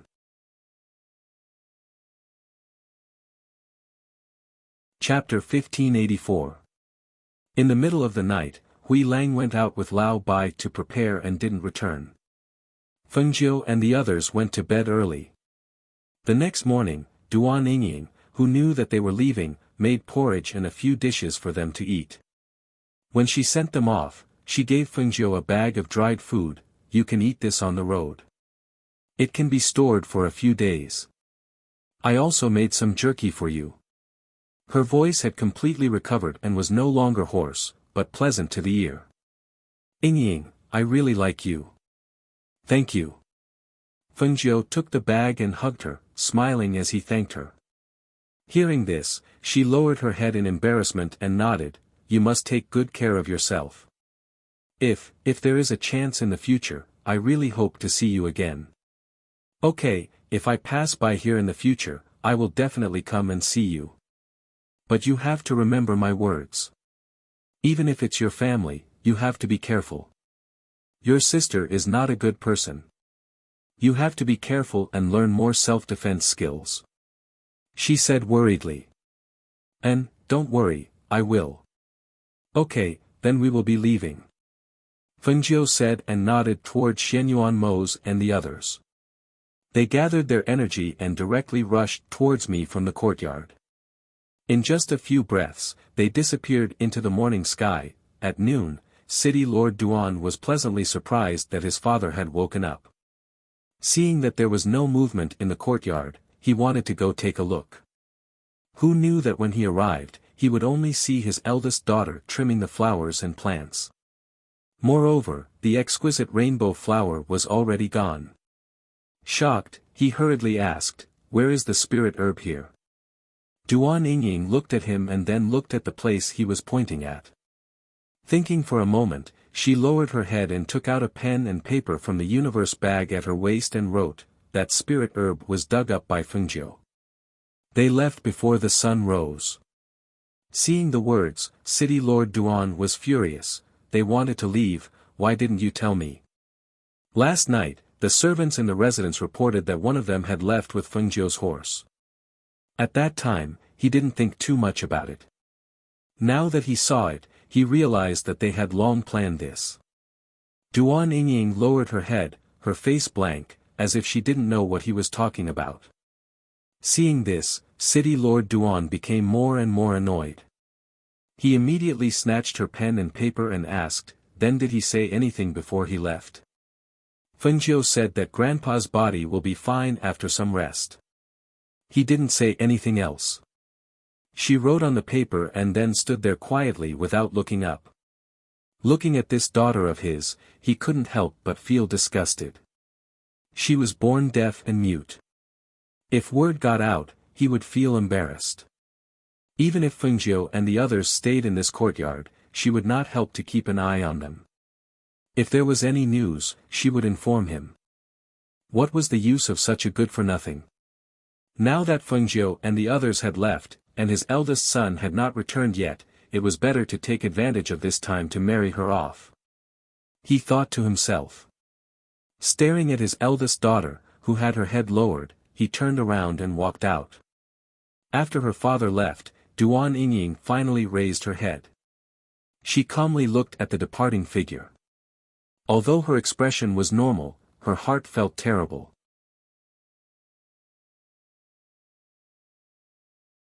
Chapter 1585. However, all of this was just wishful thinking. She was sensitive and could clearly feel that her father did not like her. Was it just because she was deaf and mute? She really wanted to tell her father that Fengjiu had cured her of her deafness and muteness, but, however, her father did not give her the chance because she could not meet his disgusted gaze. She could not tell him that her deafness and muteness had been cured under his disgusted gaze.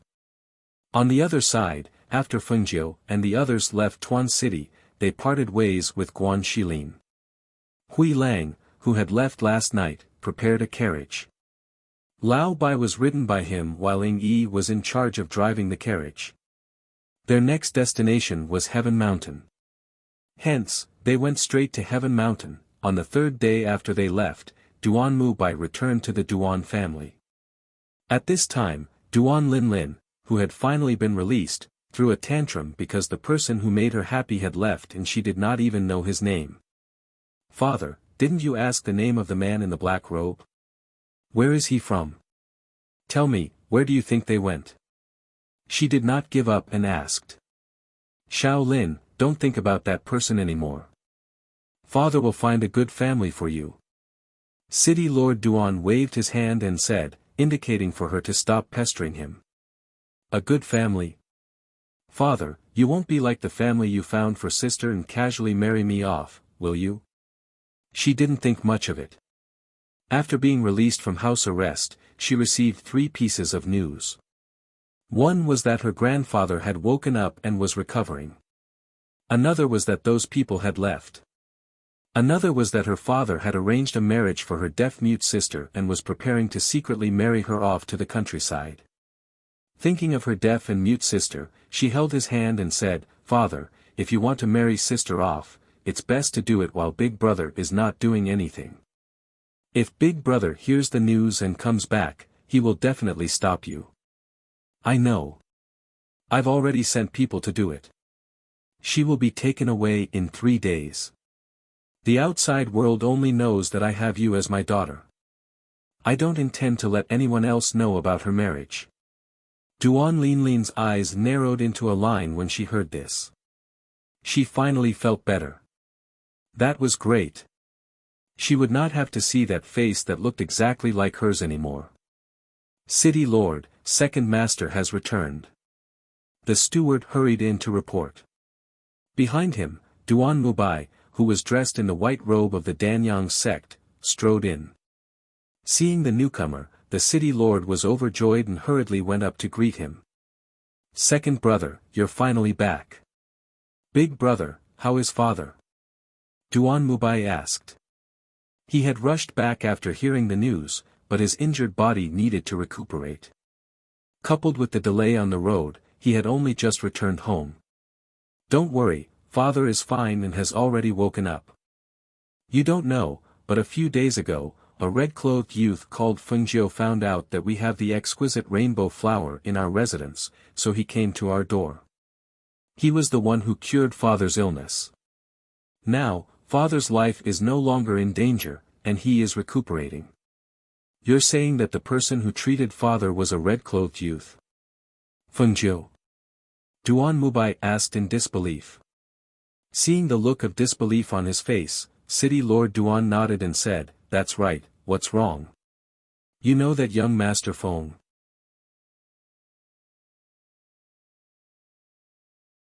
Chapter 1586. It's a long story. Sit down and rest for a while. I'll tell you slowly. The city lord gestured for him to sit down and told him everything that had happened. Duan Mubai fell silent when he heard his brother's words.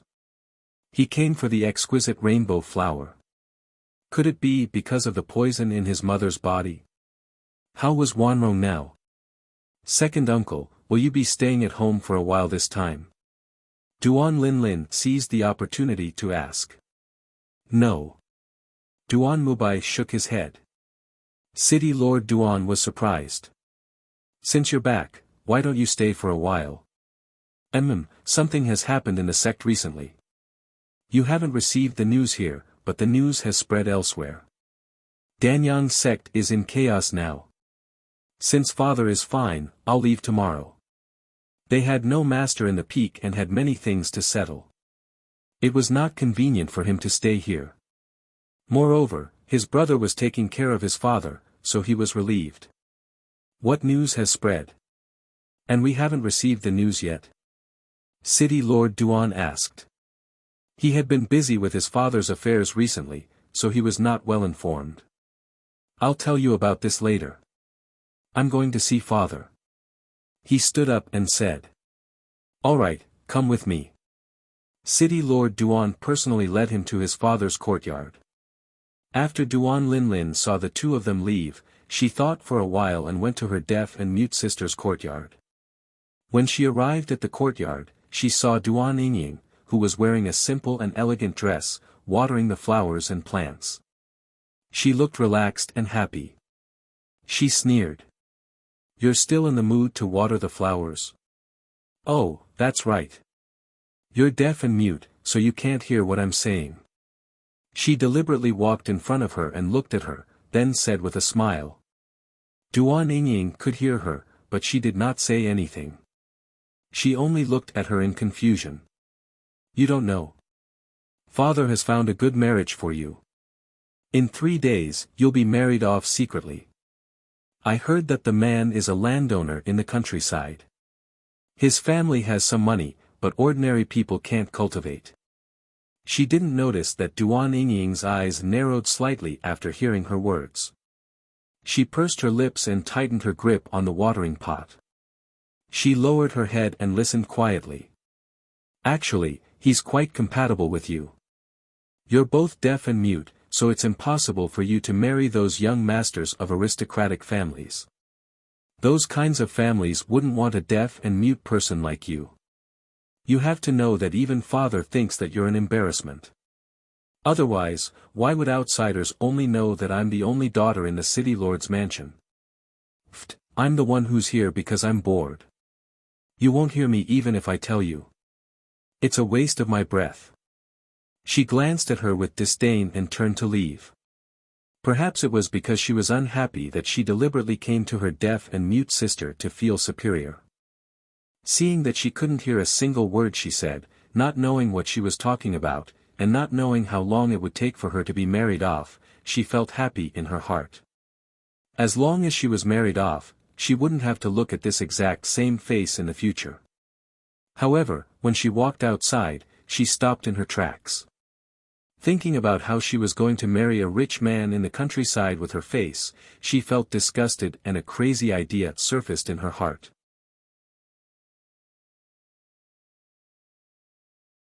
Chapter 1587. It's such a pity that I didn't have the chance to meet such a person. If I could have befriended him, he would have been of great help to the Duan family. What a pity, what a pity. Father Duan sighed as he sat on the bed. But he killed second brother's master. I'm afraid.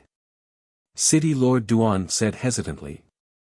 He thought of the assassination attempt by the Meng family and said to Duan Mubai, for Fairy Realm Masters and dozens of nascent Soul Realm Masters were sent for the assassination attempt. They were determined to kill Fengjiu. It's very likely that the sect leader sent someone to do it. If the sect leader really sent someone to do it, the Danyang sect will be in trouble. The person beside Fengjiu is the Yama Lord of Hell Hall. If the sect protecting elder had not interceded that day, the sect leader would have been killed. At this point, Duan Mubai said helplessly, I was originally worried that the sect leader would send someone to assassinate her. I had already sent 2 disciples out of the sect to look for Fengjiu, but I didn't expect them to be one step too late. With the Yama Lord of Hell Hall by Fengjiu's side, it won't be easy to kill her. Moreover, it's one thing if others don't know that person is the Yama Lord. If they did, they probably wouldn't have accepted the assassination mission. Father Duan said in a low voice. Although his complexion was not very good, he was full of energy and his body was recovering quickly. Moreover, the 3 of them were in the same room. Those who didn't know would have thought that they were 3 brothers. Because of Father Duan's cultivation level, he was the youngest among the 3 of them and looked like Duan Mubai's brother. That's true. Moreover, Fengjiu's skills are outstanding. Duan Mubai said to the 2 of them, Father, brother, since there's nothing else, I'll go back to the courtyard to rest. I'll prepare to go back first thing tomorrow morning. If anything big happens at home, remember to inform me. Don't worry. Father Duan waved his hand, indicating that there was nothing else and that he should go back first. In the end, City Lord Duan accompanied Duan Mubai out of the courtyard. The 2 brothers chatted along the way until Duan Mubai returned to his room. Only then did City Lord Duan turn and leave. In the evening, Duan Mubai, who had rested well, recalled that his elder brother had said that Fengjiu and the others stayed in his eldest daughter's courtyard when they were in the Fu. Thus, he walked towards the good courtyard. He was curious as to what kind of person Fengjiu would favor. Although he was the second master of the Duan estate, he rarely returned home. Not to mention that he did not know anyone in the estate, he was also very unfamiliar with his elder brother's 2 daughters. He only knew that they were twins, and the older one seemed to have an incurable deaf-mute disease since she was young. At this moment, he was really curious. What kind of person was his eldest niece? How could he make Fengjiu treat him differently?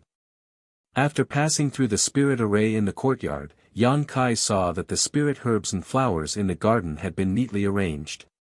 He couldn't help but nod his head in satisfaction. It was said that only his eldest niece, Yingying, lived in this courtyard. Naturally, these spirit herbs and flowers were also taken care of by her. As he walked slowly inside, he sized up this small courtyard. After walking around, he saw the pair of sisters in front of a room. One of them was wearing a pink dress, while the other was wearing a plain white dress. It was easy to recognize them. After all, he had just seen the younger one in the morning.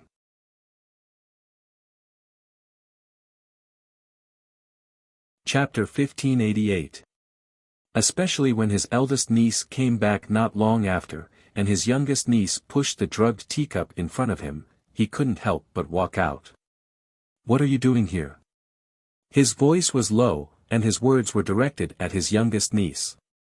At the same time, he raised his hand and gestured to his eldest niece, who was about to drink tea, to wait. When Duan Linlin saw him, her eyes were filled with panic. She stood up guiltily and called out in a fluster, "Second uncle, why are you here? Let me ask you, what are you doing here?" Duan Mubai stared into her eyes and asked sternly. I am here to have tea with my sister. I am here to have a chat." She lowered her head and did not dare to look at him. Her voice was also much softer. At this moment, Duan Yingying, who was originally sitting, had already stood up. She smiled at Duan Mubai and opened the piece of paper. The words, "Second uncle," were written on it. Duan Mubai's expression softened slightly. He nodded at her and walked forward. He picked up the cup of tea in front of his eldest niece and sniffed it. His expression changed drastically, and his gaze became even sharper as he shouted at his youngest niece, "Do you need to drug your sister with ghosts' worry while drinking tea and chatting? What a vicious mind you have. You actually want to use such a vicious drug to disfigure your sister.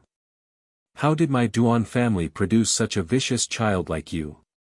He used the word "vicious" 3 times in a row to scold her. His voice was sharp and filled with anger. He never imagined that his youngest niece would be so vicious. She actually wanted to use such a vicious drug like ghost's worry to disfigure her own sister. How could she have such thoughts at such a young age? At the side, Duan Yingying, who had a smile on her face, froze when she heard her second uncle's words. Her body also stiffened.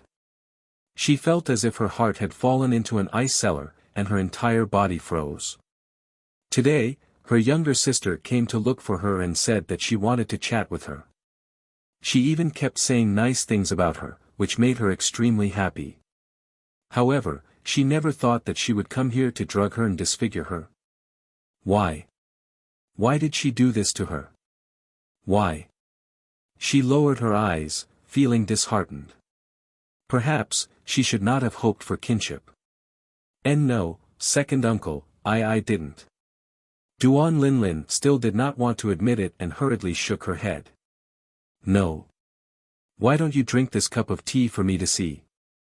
He held the cup of tea in front of her and stared at her sharply. No, I don't want it. Duan Linlin pushed the teacup away and shouted as she ran out. Duan Mubai stared at her departing figure and ignored her. Instead, he glanced at Duan Yingying and took the pen and paper in her hand to write. Although I don't want you to know, I think you still need to know. You have to be careful of your younger sister. She has impure thoughts. In the future, don't eat anything she gives you. Looking at the caring words on the paper, Duan Yingying couldn't help but cry. Second uncle, who rarely came home, also cared about her. However, her father and her younger sister kept doing things that made her sad. How could she continue to stay in this family? Seeing her lowering her head in tears, Duan Mubai sighed and wrote on the paper again. Don't worry. I won't let this matter rest. I'll tell your father and let him deal with it. He must teach her a lesson.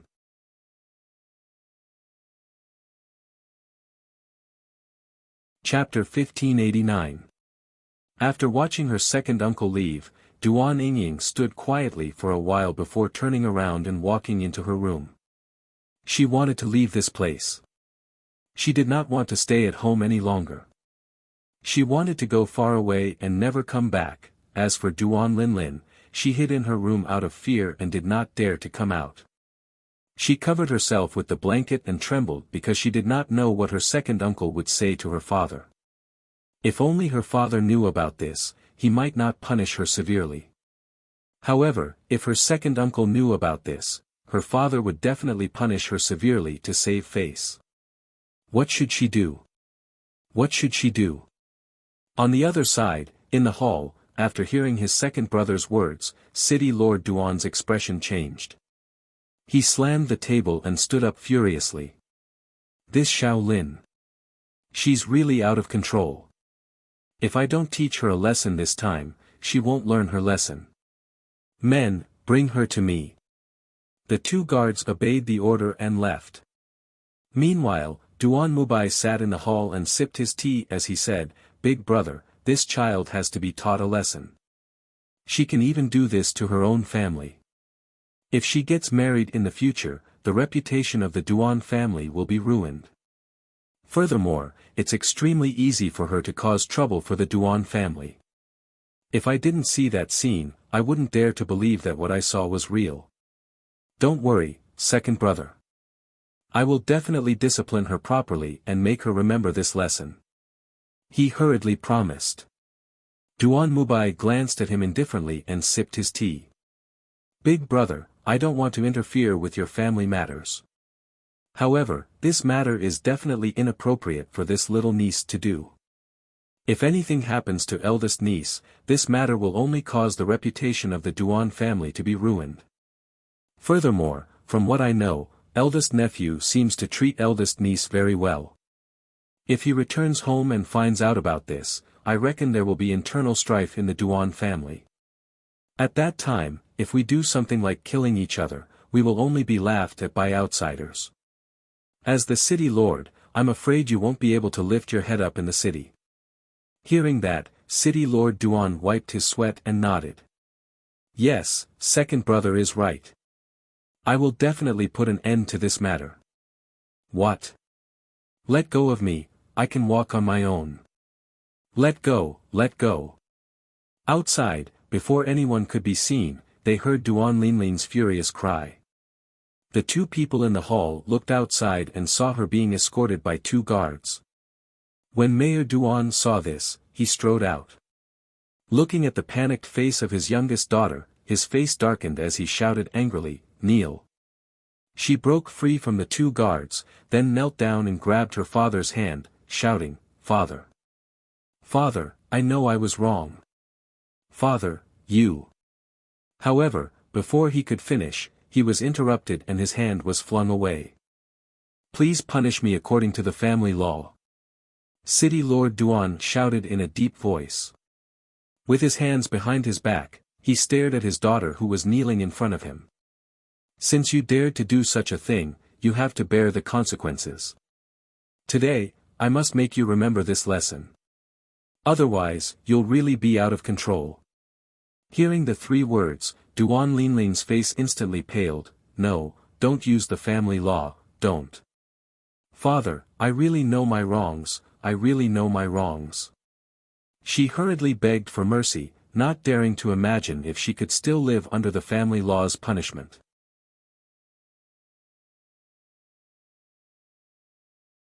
Chapter 1590. Duan Mubai drank his tea and did not even look up. You have to be punished if you do something wrong. The Duan family's rules cannot be abolished. Hearing that, Duan Linlin was completely dumbfounded, especially when she saw the steward take out the family rules. She was so frightened that she sat paralyzed on the ground. The so-called family rules were a ruler. This was a custom-made ruler that was passed down from the ancestors. This ruler had some small sharp nails on it, and every time it hit the body, it would cause the body to feel excruciating pain. It could be said that this family rules were something that struck fear in the Duan family.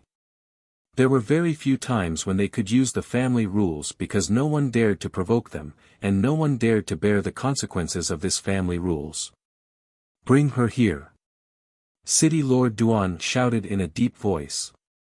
"Father! I don't want." Her legs were so weak that she could not stand up. She was brought over by the two guards and knelt in front of her father. Looking at his daughter who was kneeling in front of him with a pale face, City Lord Duan took the family rules, raised it high, and slammed it down heavily. Smack! Ah! A heavy blow landed, and the pharaoh landed on her back. Blood instantly seeped out from the back of her pink dress, accompanied by her shrill scream that spread throughout the manor. Everyone in the manor was shocked and quietly gathered around to take a look. Smack! Smack, smack!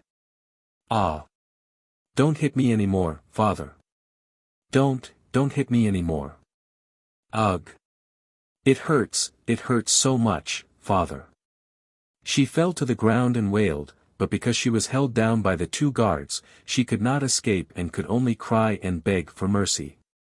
As the family discipline fell, the sound of slapping and the miserable cries made people's scalps go numb. Especially when they saw Duan Linlin's body oozing with blood because of the family discipline, they were even more shocked. The residents had not used the family rules for a long time. They did not expect that the one to be punished this time would be the city lord's beloved youngest daughter.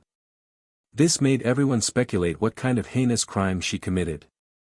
She actually made the city lord so angry that he used the family rules.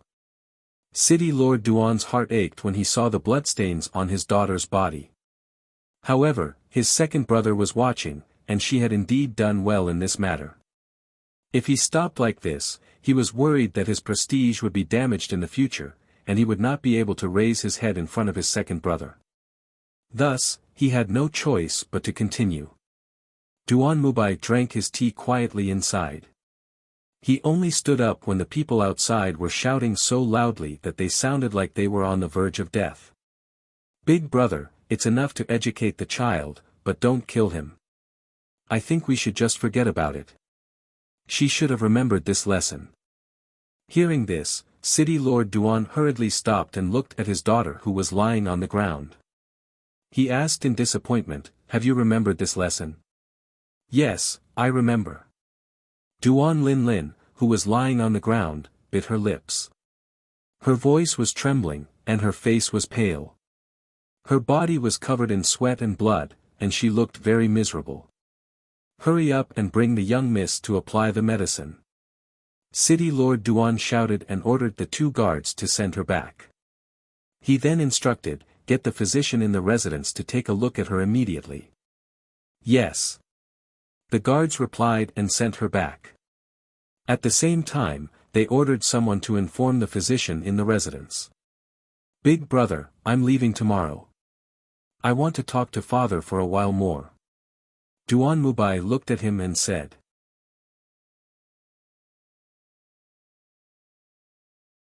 Chapter 1591. The next day before dawn, Duan Yingying carefully hid the things she wanted to bring in her heaven-earth bag before leaving the courtyard. She did not leave through the main door but left through the back door. When the guards and maidservants saw her, they all thought it was Duan Lin Lin. They just looked at her in surprise and thought to themselves, "Miss was punished by the family yesterday, but today she can get out of bed and walk around.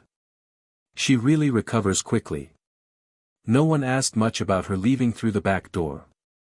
They were all busy with their own matters and quickly threw this matter to the back of their minds. Actually, everyone who worked in the city lord's manor knew that there were 2 misses in the manor. However, the eldest miss was deaf and mute and did not leave the courtyard all year round, let alone go out. Hence, they did not expect that the person who left would be the deaf and mute eldest Mississippi Duan Yingying, who walked out, was at a loss. The world was so big, where should she go? The outside world was so big. After leaving the house and leaving her family, she felt like a lonely sailboat drifting alone in the sea, not knowing where the shore was. Taking advantage of the fact that there were not many people in the morning, she went to the market to hire a horse carriage and left the city. She planned to find her brother first. At noon, in the Duan manor, Duan Mubai, who was preparing to leave today, wanted to visit Duan Yingying before he left. However, he did not expect to find her in the entire courtyard. There was only a letter under the teapot placed in the small pavilion in the courtyard. Seeing the letter, Duan Mubai frowned slightly. He had a bad premonition in his heart. He opened the letter and when he finished reading it, his face darkened. He held the letter in his hand and walked towards the main courtyard. City Lord Duan thought that his second brother was leaving today and was about to send him off when he saw him walking over angrily. "Second brother, what's wrong? Why do you look so pale?" City Lord Duan asked in confusion. "Eldest brother, Yingying left," he said in a low voice as he stared at him. "What?" City Lord Duan was shocked and asked in astonishment, "Left? What do you mean? See for yourself." He handed the letter to him and then turned around with his hands behind his back. He sighed in his heart. His eldest brother had really disappointed him. As a father, how could he do that? City Lord Duan took the letter and read it. His expression changed slightly. The letter said that she knew that he was going to marry her off to the countryside. In addition, Lin Lin had tried to disfigure her by poisoning her. She didn't want to stay in this family anymore. She didn't want to be married off like this, so she chose to leave and told them not to look for her. "Second brother, listen to me. This is..." City Lord Duan wanted to explain. After all, he didn't expect things to turn out this way. "I don't want to know what happened. Big brother, I'm leaving. Take care of yourself." He shook his head and walked out. City Lord Duan wanted to say something, but in the end, he couldn't say anything. He just stood there with his lips pursed. She, who was deaf and mute, dared to run away from home without the ability to protect herself. The ignorant were truly fearless. In the evening, the sky gradually darkened. A carriage slowly stopped by the side of the mountain road. The coachman was a middle-aged man in his 40s. He looked simple and honest. At this moment, he shouted to the person in the carriage, "Miss, it's getting dark. Do you want to rest tonight? Shall we continue our journey tomorrow?"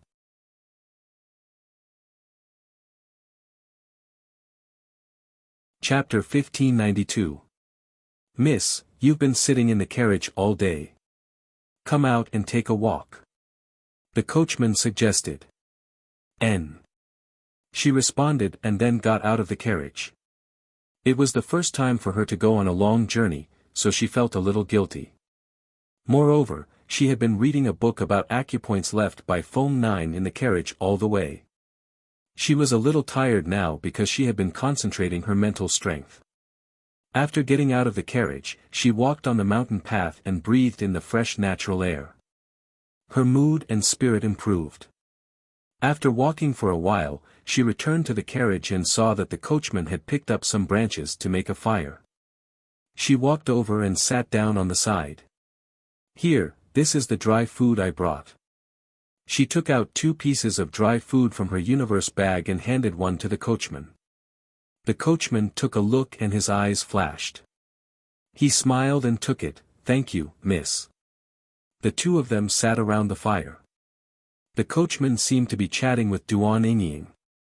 He only knew that she had left home alone to find her brother. When the night deepened, Duan Yingying returned to the carriage to rest. The coachman rested beside the fire. However, when she was sleeping in the middle of the night, she felt a pair of hands touching her body. She was startled and suddenly jumped up.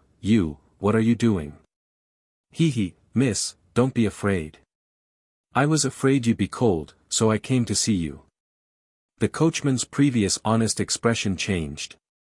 At this time, his face was filled with desire as he stared at Duan Yingying's outstanding charming face and exquisite figure. She was alone in the wilderness, and she was a beautiful woman without any cultivation base. Furthermore, she was with a strange man. It would be strange if nothing happened. "Go away. Go away. Don't touch me." She screamed in panic, struggled, and kicked that person. She didn't expect that the people outside would have such bad intentions, and she didn't expect that an honest-looking coachman would have bad intentions towards her. "Hee, miss, this is your first time out, so you don't know. Outside, not everyone is a good person. You don't have any strength, but you have beauty. You also have a universe bag with many things. Don't you know that you shouldn't show off your wealth? Meeting me is considered good. Don't worry, as long as you follow me, I will definitely spare your life. Come on. No one can save you in this place. Be obedient and you won't have to suffer. Ha ha ha. Go away. Go away. Help. Help." She screamed in panic. That pair of hands touched her body and tore her clothes. That feeling of despair and fear took over her heart. She had never encountered such a thing in her mind. Her mind was in a mess and she had no idea what to do. Rip. The sound of clothes being torn could be heard. That kind of despair gave birth to a strong will to survive. She clearly knew that at this moment, no one could save her, and the only one who could save her was herself. She did her best to calm herself down. When she remembered that the jade pillow she had been resting on was right next to her, she immediately reached for the jade pillow. She grabbed the jade pillow in her hand and used it to hit the back of the driver's head. Ah! The coachman let out a blood-curdling scream. His body stiffened and he fell to the ground. The thick stench of blood spread throughout the carriage. Even in his death, the coachman had never imagined that the woman he had looked down upon would give him such a fatal blow.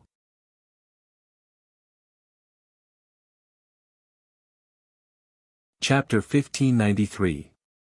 Under the night light, it was a beautiful woman dressed in red. Her entire body exuded a mature and seductive charm. She looked to be in her 30s but her true age was unknown. She leaned against a tree not too far away and looked at Duan Yingying who had lost her head out of fear. At this moment, she was stunned and trembling. She then curled her lips and asked, "Is he dead?" Duan Yingying felt as if all the strength in her body had been sucked out. The fear and terror in her heart made her body weak and she fell to the ground, gasping for breath. She killed someone. She actually killed someone. The woman dressed in red saw her sitting on the ground with a pale face and did not ask any more questions. Instead, she slowly walked forward and lifted the curtains to glance inside.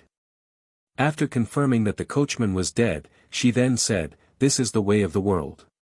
You'll get used to it." She lowered the curtains and sat in the carriage, looking at Duan Yingying who was sitting on the ground. She smiled, "Little girl, I think you shouldn't go looking for your brother.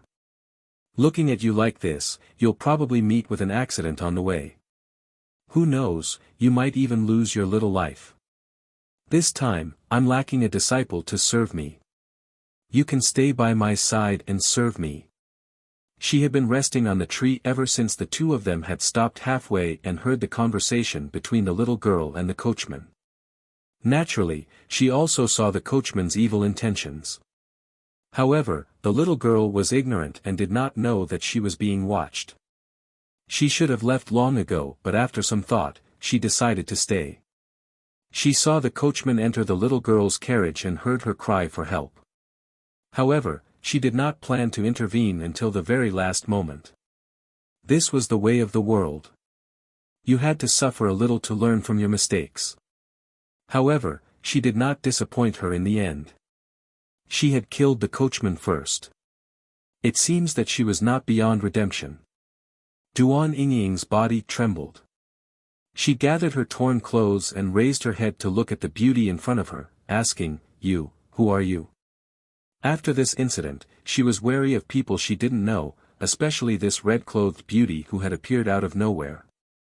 "I come from a large sect. You can rest assured. I'm definitely more reliable than that coachman."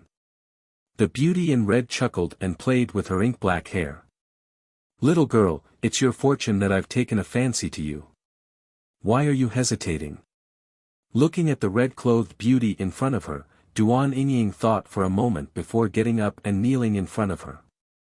She respectfully kowtowed 3 times, "Disciple Duan Yingying greets master." "Good girl." The red-clothed beauty seemed to be very satisfied. She glanced at the Qiankuan bag on her waist with disdain, then took out a bracelet and handed it to her. "Your Qiankuan bag is quite shabby. Take it.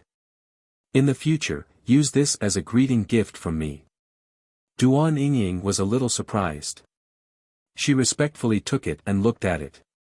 She asked, "Master, does it require a drop of blood to recognize its owner?" Her younger sister had a space bracelet. She also knew that this kind of treasure required a drop of blood to recognize its owner. The one her master gave her seemed to be even better. Such a treasure was given to her by her master just like that.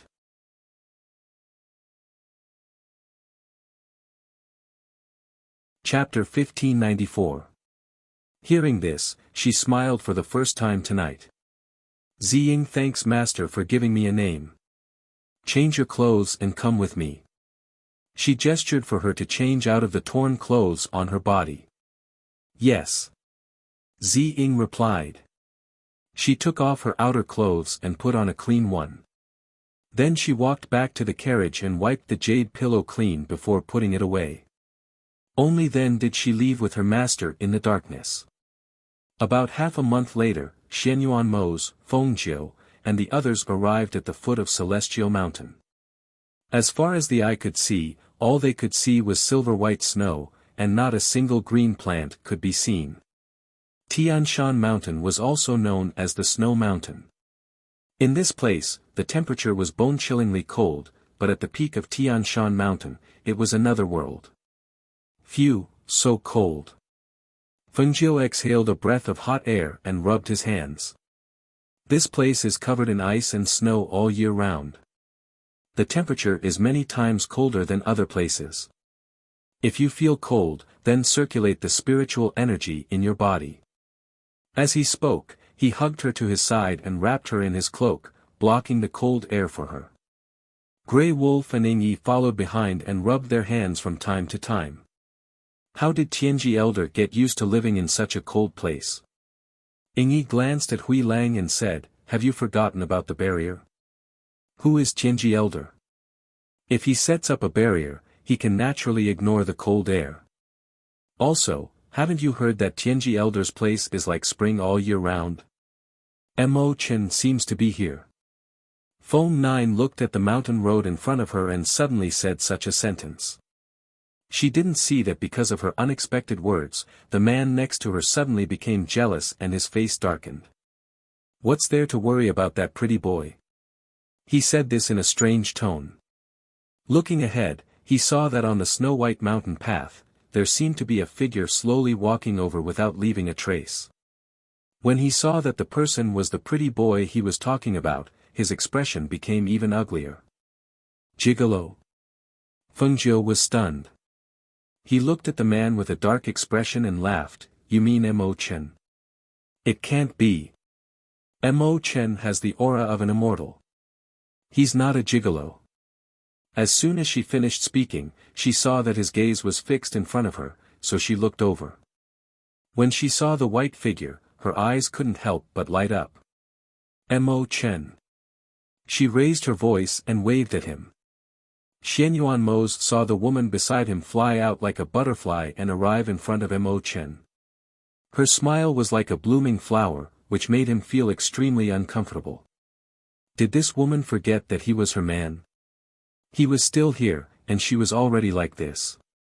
If they weren't alone, wouldn't it be even more? Thinking of this, he strode forward and came to Feng Jiu's side. Domineeringly, he reached out and held her waist, silently declaring his ownership. Hui Lang saw this scene from behind and could not help but grin. Master's temperament really doesn't match his aura. This kind of jealous thing is not suitable for him. It's too damaging to his image. Ingyi glanced at him and said, "When Master takes care of you later, you won't ruin your image." As he spoke, he also walked forward.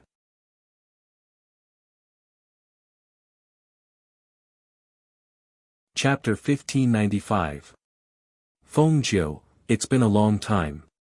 Mo Chen looked at her, and a refined smile appeared on his gentle face. "Yes. Long time no see. How have you been?" "Oh right, how did you know we were here? Did you specially come to pick us up?" She looked at him with a smile on her face. "Yes, my master said you were here and asked me to come down and bring you up the mountain." He smiled and nodded, then looked at Xianyuan Mose. Xianyuan Mose glanced at him and did not say anything. Feng Jiu was different. After hearing this, he was very surprised. "Your master is really good at predicting. He can even predict that we're coming. Did he predict what we're here for?" Hearing this, he smiled and said slowly, "He must have come with a request." As he spoke, he gestured to them and said, "Follow me to see my master." He then led the way. They followed behind him.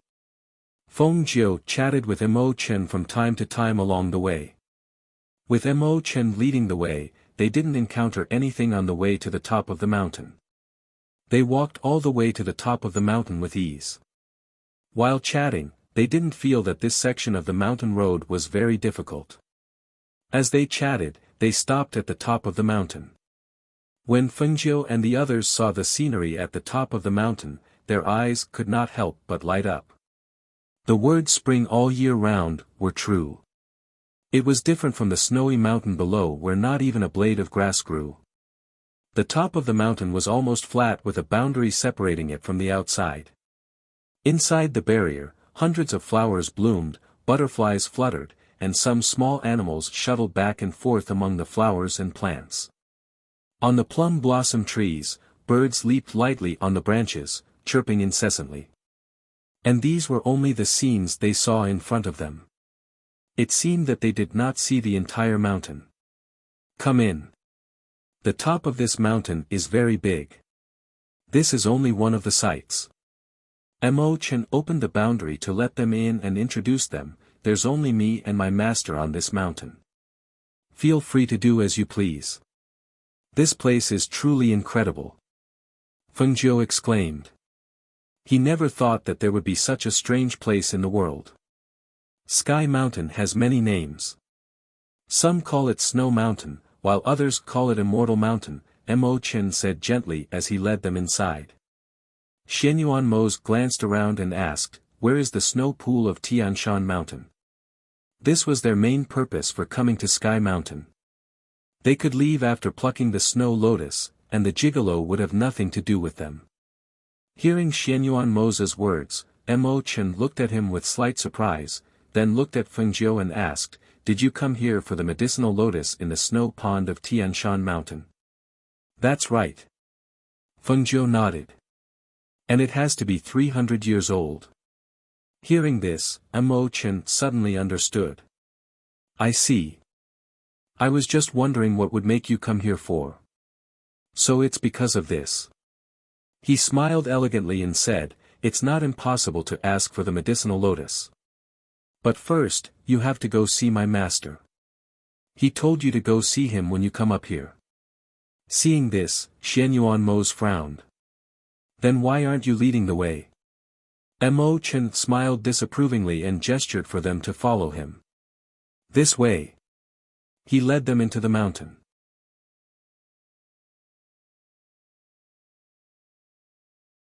Chapter 1596. It was a white-haired elder dressed in a white robe. He sat beside the snow pond, holding a fishing rod in his hand. He seemed to be asleep, but also seemed to be in a daze. He sat there quietly without moving. His body was filled with an ethereal aura. This ethereal aura made him seem as if he had merged with the heavens and earth, giving off an unreal feeling. "You're here. I've been waiting for you for a long time." He slowly turned around and looked at Xianyuan Mose and Fengjiu, who were standing not far away, and revealed a peaceful smile.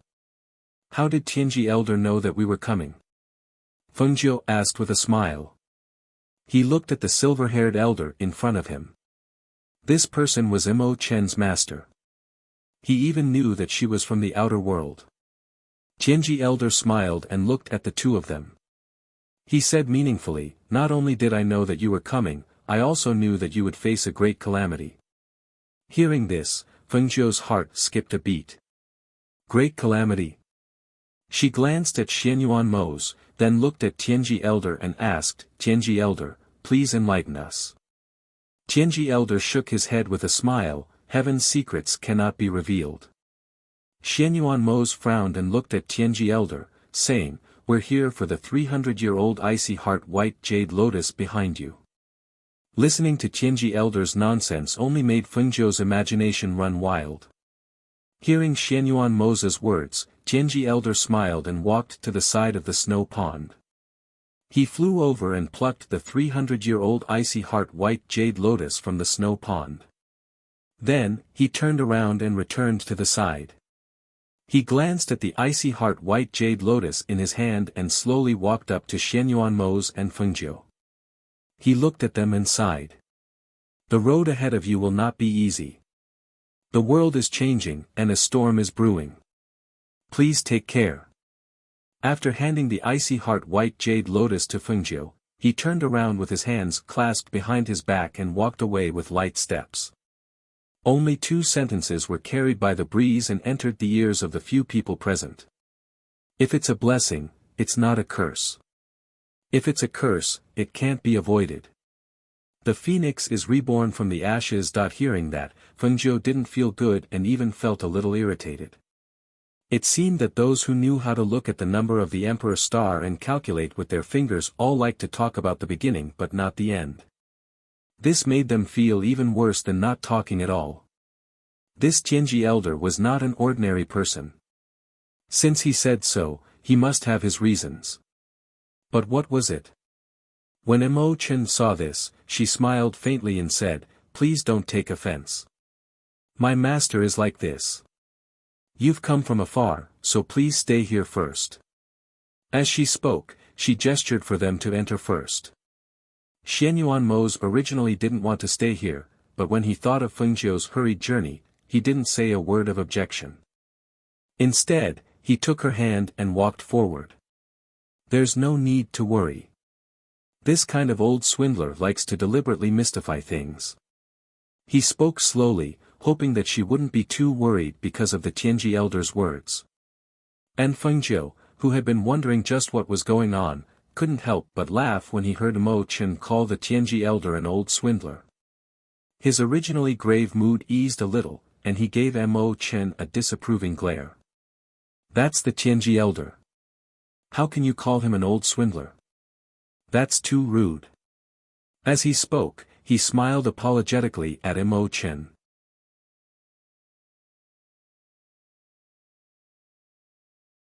Chapter 1597. He brought them to the front of the bamboo huts and said to them, "There are a few rooms here, you can stay here for now. The mountain is simple and crude, so I'll have to ask you to make do with it. This place is very good, thank you." Fengjiu smiled and thanked him. Seeing that there were actually several bamboo huts here, he couldn't help but be surprised. "Didn't you say that there were only you and your master on Heaven Mountain? Why are there so many bamboo huts here?" Mo Chen smiled warmly and explained, "My master's good friends come here every once in a while to stay. These bamboo huts were originally prepared for them." "I see." She nodded and walked into one of the huts. Seeing that it was fully furnished, simple and elegant, she couldn't help but smile. From below, Heaven Mountain looked like a snowy mountain, cold and lifeless. However, upon reaching the top, it was a completely different world. The place where Tianji Elder lived in seclusion was indeed different from the rest. You can walk around the mountain as you wish, but it's best if you don't leave the barrier. There are more formations and ferocious beasts outside the barrier. If there's anything else you need, feel free to come find me." Mo Chen said, glancing at Fengjiu before leaving. "Mose, don't you think that Mo Chen looks more and more like an immortal the more you look at him? Look at his white robes fluttering in the wind, leaving no trace behind. He really lives up to the name of an immortal." Fengjiu stared at Mo Chen's departing figure as she spoke to Xianyuan Mose beside her. It was as if she didn't know that the person beside her had darkened after hearing her words. Xianyuan Mose glanced at the departing figure. "Immortal? I don't think so. No matter how you look at him, he's just a pretty boy." After saying this, he turned and walked towards the bamboo huts. Hearing this, Fengjiu smiled and narrowed her eyes.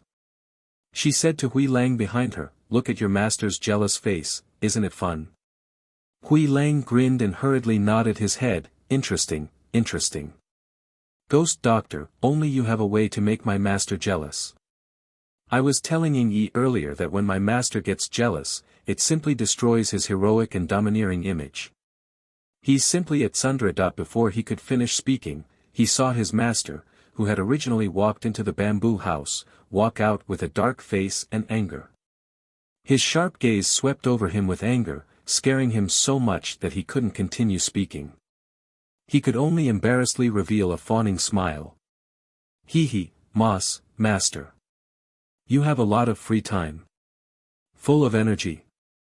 Since that's the case, then go and clean the snow on the path we came from. Go." Xianyuan Mose said coldly. "Ah. Master, you don't want to, right?" His entire body withered. How long was the snow path? Moreover, it was cold and windy outside. Asking him to sweep the snow was just torture. He looked at Fengjiu, as if asking for help, hoping that she could help him put in a good word.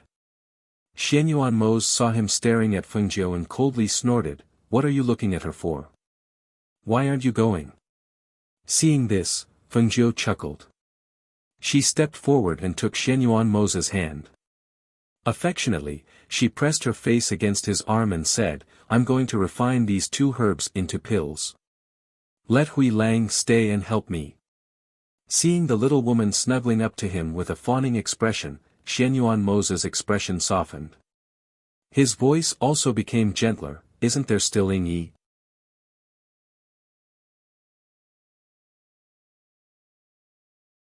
Chapter 1598. Yes, I'm more tactful, more tactful.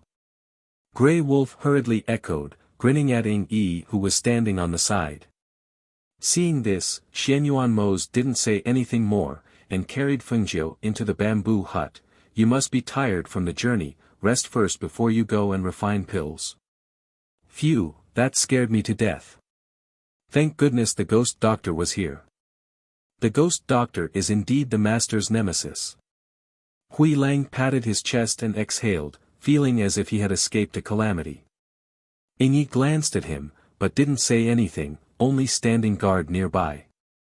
On the other side, Mo Chen, who had left, came to Elder Tianji's hut and asked, "Master, what kind of calamity will they experience? Is there any way to resolve it?" Elder Tianji steeped tea as he gestured for him to sit. The star of the phoenix originally came from beyond the heavens. Her family and relatives will be changed because of her arrival. This is already an inverse. Her appearance has changed the fate of many people. There is cause and effect. She will naturally have to bear the karma of the cycle of heaven and earth, and her family and relatives will also have to face the calamity one by one. She will bear the pain of life and death, the destruction of her family and the death of her family. She will lose everything and have to start all over again. Even though she is the destined Phoenix Master, to become the ruler of the world, what she must bear and experience must be more than others. You have to know, in order to wear the crown, one must first bear its weight.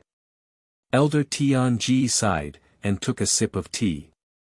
It was bitter in the mouth, mellow in the throat, and sweet in the aftertaste. Mo Chen's heart became slightly heavy when she heard this. She asked, "Master, you once said that my life is connected to hers.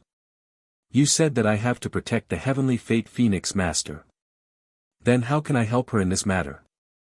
Elder Tianji shook his head. "Don't force it, let nature take its course. Everyone has their own destiny. There is a saying, man proposes, God disposes. Let nature take its course." Hearing this, Mo Chen sat quietly. After following by his master's side for so many years, he naturally understood this principle. It seemed that he could not help them. Everything would depend on their own luck. In the afternoon, Fengjiu, who had rested, was ready to refine the elixir. Therefore, he took out the elixir furnace from his space. In addition to the two main ingredients, there were several other elixirs to supplement them. She had been on the move for the past few days and did not have much time to refine elixirs. It was rare for her to be on Tianshan Mountain with no one to disturb her. She wanted to refine her mother's antidote elixir and then refine some medicine that could help her advance and heal her injuries. The elixirs needed to advance to the next level required a lot of elixirs. Moreover, each elixir was extremely precious and required a certain age. It was impossible to refine a large amount of elixirs. However, she could refine more elixirs. After all, she already had a lot of elixirs in her space. Knowing that she was going to refine elixirs, Xianyuan Mose did not disturb her. He brought Ing Yi to walk around, preparing to find the old faker for tea. Only Hui Lang was left behind to assist Fengjiu. However, just as he was about to leave to find the old faker, he saw Mo Chen, dressed in white, slowly walking over. Seeing him, his good mood was instantly ruined. What was this pretty boy doing here? This thought flashed through his mind. He walked forward with his hands behind his back and asked, "Why are you here? Is something the matter?"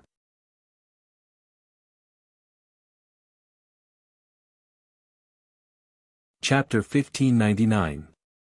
It's okay if you're not used to it. We'll be leaving soon, Xianyuan Mose said coldly. Hearing this, Mo Chen smiled and said, "I still want you to stay for a few more days. After all, it's so peaceful here." Xianyuan Mose glanced at him and asked, "Where's your master?" "My master is in seclusion." Hearing this, Xianyuan Mose frowned. "Seclusion? This old man is avoiding me on purpose. Since you have nothing to do, why don't we have a cup of tea and a game of chess?" Mo Chen invited him and walked forward. Seeing this, Xianyuan Mose paused for a moment and followed him. Feng Jiu, who was refining pills in front of the bamboo hut, didn't pay attention to them at all. Her mind was focused on her furnace of pills. The exquisite seven-colored flower and the icy heart white jade lotus, these two spirit herbs were both saint-grade antidotes. How many pills would she be able to refine in the end? Grey Wolf, who was by her side, helped her prepare the other elixirs. As time passed, a rich medicinal fragrance wafted out of the pill furnace and drifted into the air. Feng Jiu spent the entire afternoon preparing for the final step of dissolving the pill. However, at this moment, thunder rumbled in the sky. A dark cloud gathered above her head, accompanied by a flash of lightning, and a thunderclap struck down from above. Boom! The lightning struck the furnace, and the power of the heavenly path was injected into it. The rumbling thunder in the sky startled Xianyuan Mose and Mo Chen. They looked at the sky in surprise, looked at each other, and went forward together. At the back of the mountain, Tian Shan Elder, who was sitting cross-legged, looked at the lightning in the sky and muttered, "The star of destiny, the power of the heavenly path." Boom! When the second bolt of lightning struck, Hui Lang had already dodged far away. From a few meters away, he watched as the lightning accurately struck the pill furnace. At the same time, he also saw his master and young master Mo Chen walking over. Thus, he quickly walked towards them and came to his master's side. "Master, it's nothing. Don't worry, the ghost doctor is refining pills. It should be a pill of 5th grade or above, so it attracted the heavenly lightning." He knew that the pills refined by the ghost doctor were extraordinary. This cauldron of pills was able to attract heavenly lightning. He wondered what grade the pills were. How many pills were there in a cauldron? Xianyuan Mose stood there quietly, as if he hadn't heard Hui Lang's words. His gaze fell on the red figure, and his eyes were full of pride and satisfaction. This was the woman he had taken a fancy to. No matter when, she was always so different from the rest.